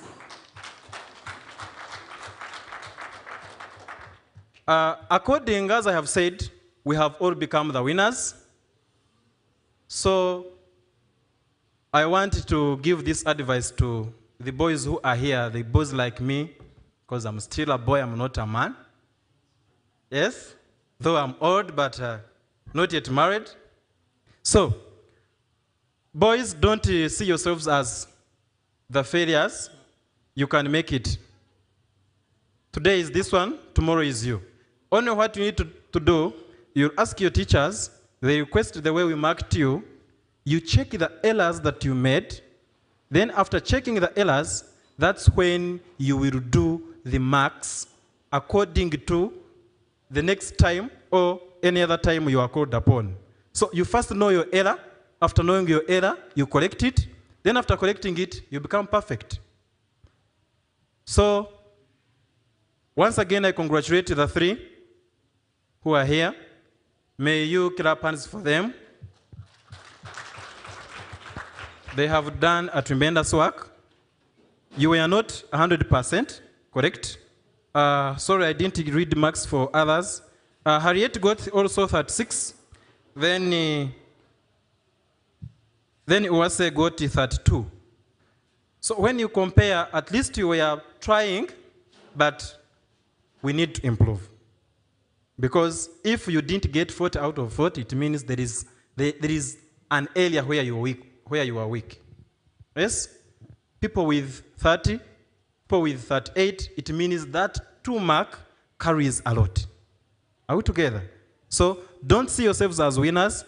What I can tell you, revise hard, reach at school, get dictionary, get the textbooks, get the notebooks, and read the text as something, as the way you eat every day. Let the text be your friend and also become the friend to the text. We have different books we can read, all the things that help us in reading. And I know SOS has plenty of the books. We have like the comics, we have the newspapers, many things that can help you to read and know the words. Then another thing finally, you may find some words accent different, like the way you know, as she has said, or the way she has told us. Let us, nowadays we came to digital. Let us use the phones as they are required to be used. You can have an app for dictionary in the phone as teachers, which will help you to teach these learners the accent of the actual words they are supposed to be speaking. Yes? Then, if you want to learn different tenses, different comprehensions, how to teach different things with English, I can refer you to one of the websites. You reach on your YouTube account, you just type Ingvid. When you type ingvid.com, you will find various things to learn via English with those ladies and gentlemen that are there. So without taking much of the time, I say thank you for attending, and I wish you the best for tomorrow's session, those who will be here. And those who are going back, I wish you journey mercies. Now it's time to welcome our leader. You can come over, then you close for us this session. Thank you very much.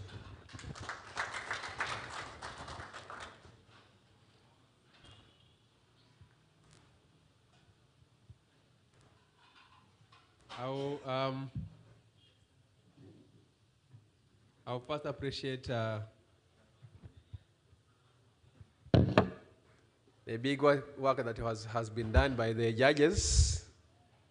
Ndaza kubasaba amashi muniza amashi dushimira aba judges abatemuramaka.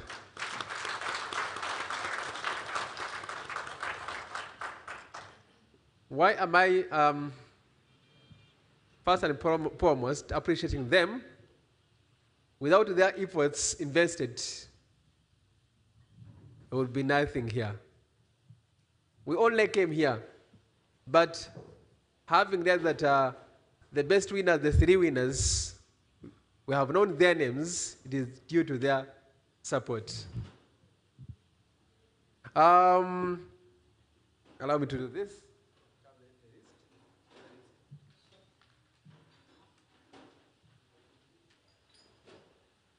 Now,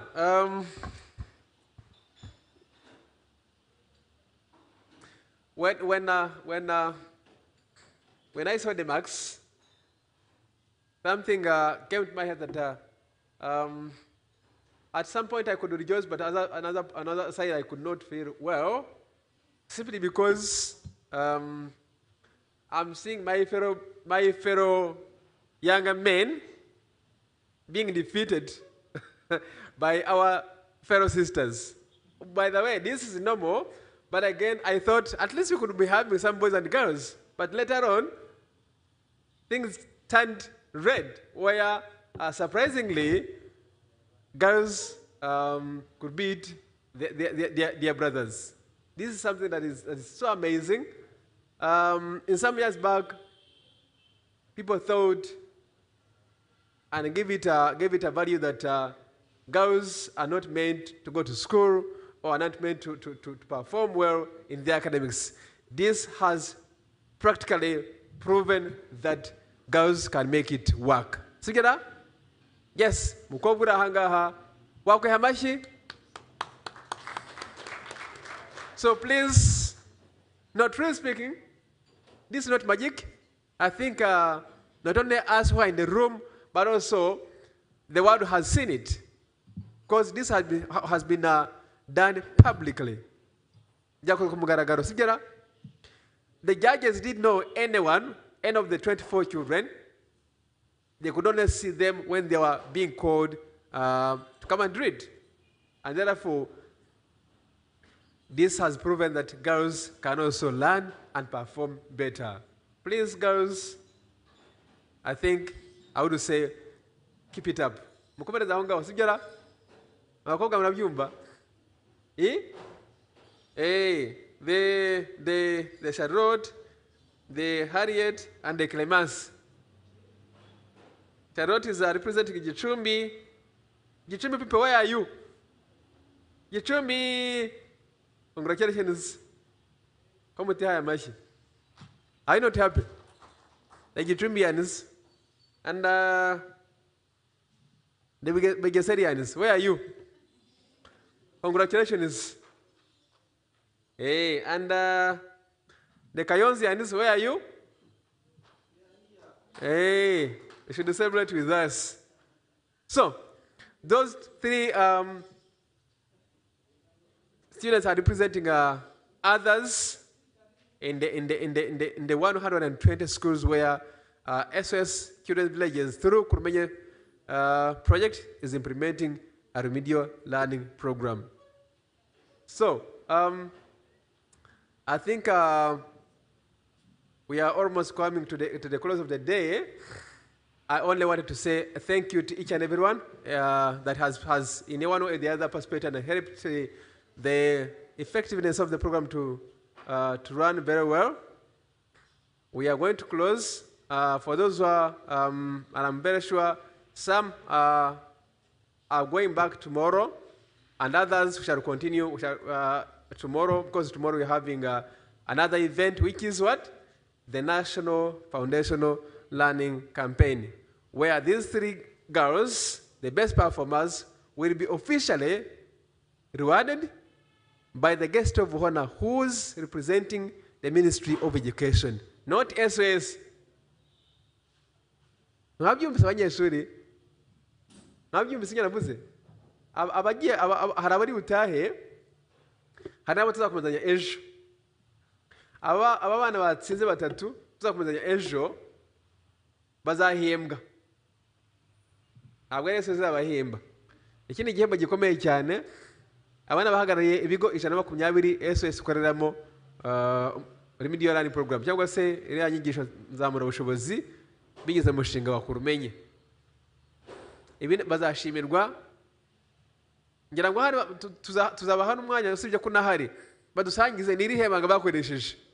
Abadahari ubwo ngubwo rimwe na rimwe mumenye ko bazadusangiza, batubwire mu by'ukuri bakoze iki. Uko urebye amanota yabo hari aho nahoze mvuga nti wasanga uyu muntu abagerageza bamuzi baramubereye. Kubona hamwe hose yagiye atsinda kandi abantu buri wese ntababwira ngo ndi ngo andika yangahe ngo andika yangahe. Umwe yandika atareba uko uyibona bari ko umuha amanota, n'undi uko uyibona bari ko umuha amanota. So rero turabashimiye, ubwo reka dusoreze ahangaha, uzabona umunsi w'ejo. From here we are going back to the SOS guest. Turasubira muri guest ya SOS. I mean for the 19 teachers and 24 children. Abataha tuzataha ejo mu gitondo koze nta muntu wataha bwije, ntabwo ari byo. SOS mu nshingano zayo ishinzwe kurengera umwana ndetse n'umurera. Ntabwo rero tujya twemera ko abantu bataha nijoro. Turagenda n'ubundi aho twaraye turuhuke, twinanure, tuganire uko byagenze, uko umunsi wagenze, noneho abasubirayo barasubirayo ejo mu gitondo. Ndaza gusaba aba coordinators ba project coordinators bari aha ngaha mu cyumba, n'udahari wenda baramubwira bashaka uburyo abantu ejo bazataha hakiri kare, nta gutinda mu nzira. Noneho abandi mu gitondo bo ko ari n'abakeya, n'ubundi turaza twizindiye tuze hano ejo event izakomereza aha ngaha. Nagira ngo mu izina rya SOS bashimire nanone, mbizeza ko n'ibindi bizakomeza. Nubwo mubona dukoze ibi ngibi, umushinga uracyafite igihe kiri imbere. Twagiye dufata abana muri za kohoti mu byiciro. Iyi ni kohoti ya kabiri, haracyariyo n'indi kohoti, gutyo ko tugenda dufata ibyiciro. Iki ni igikorwa cyo gusoma twakoze, ubutaha tugiye kugeramo n'ibindi bikorwa. Vuga ngo wa mwana barezi muri aha ngaha, wenda ejo tuba dufite n'umugisha wo kwakira n'abayobozi b'ibigo by'amashuri. Hari aho ubona uyu ni umwana uvuga ngo kera wabonaga yuko ngo nta kiyakora. Babandi twita ya mazina ntabivugira aha ngaha. Ngo ni bande? Ngo ni bande? Barezi bagenzi banjye ngo ni bande? Ngo naba? Nta muswa ubaho. Muze kunsomera hariya handitse ngo buri mwana agira ati ariga ariko ntitwiga kimwe. Buriya yaba Clemence, yaba Ariette, yaba na Charlotte, niya barimo baba n'abatabizi, bari muri babana twitaga ngo nabaswa. Nta muswa ugera ku rwego rw'igihugu, ntabwo bibaho. Mwebwe se barezi bagenzi banjye muri aha ngaha, waba warakoze competition ukajya ku rwego rw'igihugu, murahari se mwahageze? Reka da, nange sinahageze. None ubwira gute umuntu urimo wiga ko ari umuswa? Sibyo? Hari video imwe nasomye nako narebye, umuntu umwe umuhungu abwira abandi bahungu ati barayandika baravuga ngo come and see and go and tell them that we are who we are. Ngwino urebe ugende ubabwire ngo burya turabo turibo. Burya rero abanyeshuri ntago mvuga batatu batsinze gusa, aba baje ku rwego rw'igihugu burya barashoboye. N'ikindi mumenye yuko bari barahagarariye uturere, hari n'abahagarariye imirenge. Wasanga hari umwana kuri aba ngaba bari aha hari watsinze kuva ku rwego rwa ariko n'ubundi ariko byagenze. Still ngiye kwibaza ibyo ari byo. Subura batari gushimirwa. Sigara bantu bakuru mwanije amashyi tugashimira abana bose. Gutsinda kuva ku kigo ukajya ku murenge, babyeyi muri hariya hirya mu nyumbe, mugende mubwira ababyeyi bagenzi banyu ngo babana ntabwo ari abaswa. Tubegere, tubafashe, tube hafi, buge barashoboye. Nigera bazaga mwebwe wenda ndabashyize ku ruhande, bagenzi banjye b'abarimu ngo wowe waba warigeze ukompeta kugeza ku rwego rw'igihugu? Igisubizo cyabaye no. akira a big no nange ntaho nageze karangiza ngo uyu mwana n'umuswa uyu mwana mubona ahangaha muri aba bose bicaye ahangaha yapiganwe guhera ku rwego rw'ikigo uyu munsi yageze ku rwego rw'igihugu yarenze ikigo arenga umurenge arenga akarere si ubwo nimukwiye no kuzabahembara rwose coordinators nimugerayo muzabwire abayobozi b'ibigo aha ni nyango zabicaze bababwira ati mwarakoze cyane dukwiye gushima n'abana tukanabakunda barakoze pe bana mwarakoze sibyo ntabwo ndeba bana batatu batse ku rwego rw'igihugu mwe mwaje uyu munsi mwese muri intwari murashoboye kandi ejo n'ejo bundi muzaba abandi hari ahantu handitse hari ahirya niba mwagasomye simbizi nga kariya mu nguni kanditseho gute today a reader tomorrow a leader bivuze iki today a reader to read sibyo se like I'm reading tomorrow a leader bivuze iki se ubwo yego impamvu ni uko muri iyi nyigisho nyongerabushobozi ikintu turimo dushyiramo imbaraga ni ukuzamura ubushobozi bw'ibanze bw'abana nizo foundational learning skills turimo tuzamura muri byo harimo kugira gute kumenya gusoma uyu munsi arasoma iyo usomye ejo usanga wisanga uri umuyobozi uri ikindi ariko cyiza uri undi muntu wundi sibyo banyeshuri musome byagiye bivuze ngo arabizi ko SOS ifite ibitabo byinshi ahubwo mbibarize ibyo twatanze amashuri murabisoma ndabaza abanyeshuri abarimu bashobora kuza kumbwira ibitari byo abanyeshuri murabisoma murabibona tugiye kuzana ibindi bagenzi banjye barabizi tugiye kuzana ibindi mvuga ngo turahari ku bwanyu SOS irakora igishoboka cyose ngo ese umuntu yahindura imibereho kuko kwiga bihindura imibereho ejo n'ejo bundi ibitabo biraza kuza byinshi ushaka kubirenza ku byo mwakiriye dutuma abana basoma dutuma abana batira ibitabo babijyane mu mago basome weekend basome aho umwana ari hose asome si ibyo gusa hari n'ibindi bisanga mu mashuri dutume abana babisoma gutoza abana umuco wo gusoma kuko inshuro nyinshi duhishwa ibyo tutasomye ariko iyo tubashe kubisoma ntacyo duhishwa ni ibyo ndabashimiye kandi mbifuriza umugoroba mwiza abasubirayo bagenda mugenda amahoro abandi bagiye kumfasha tugiye kureba uburyo dusubira mu macumbi yacu aho twaraye then turahura ejo mu gitondo abo turi kumwe saa 3 tuba dutangiye n'ubundi ndabashimiye umugoroba mwiza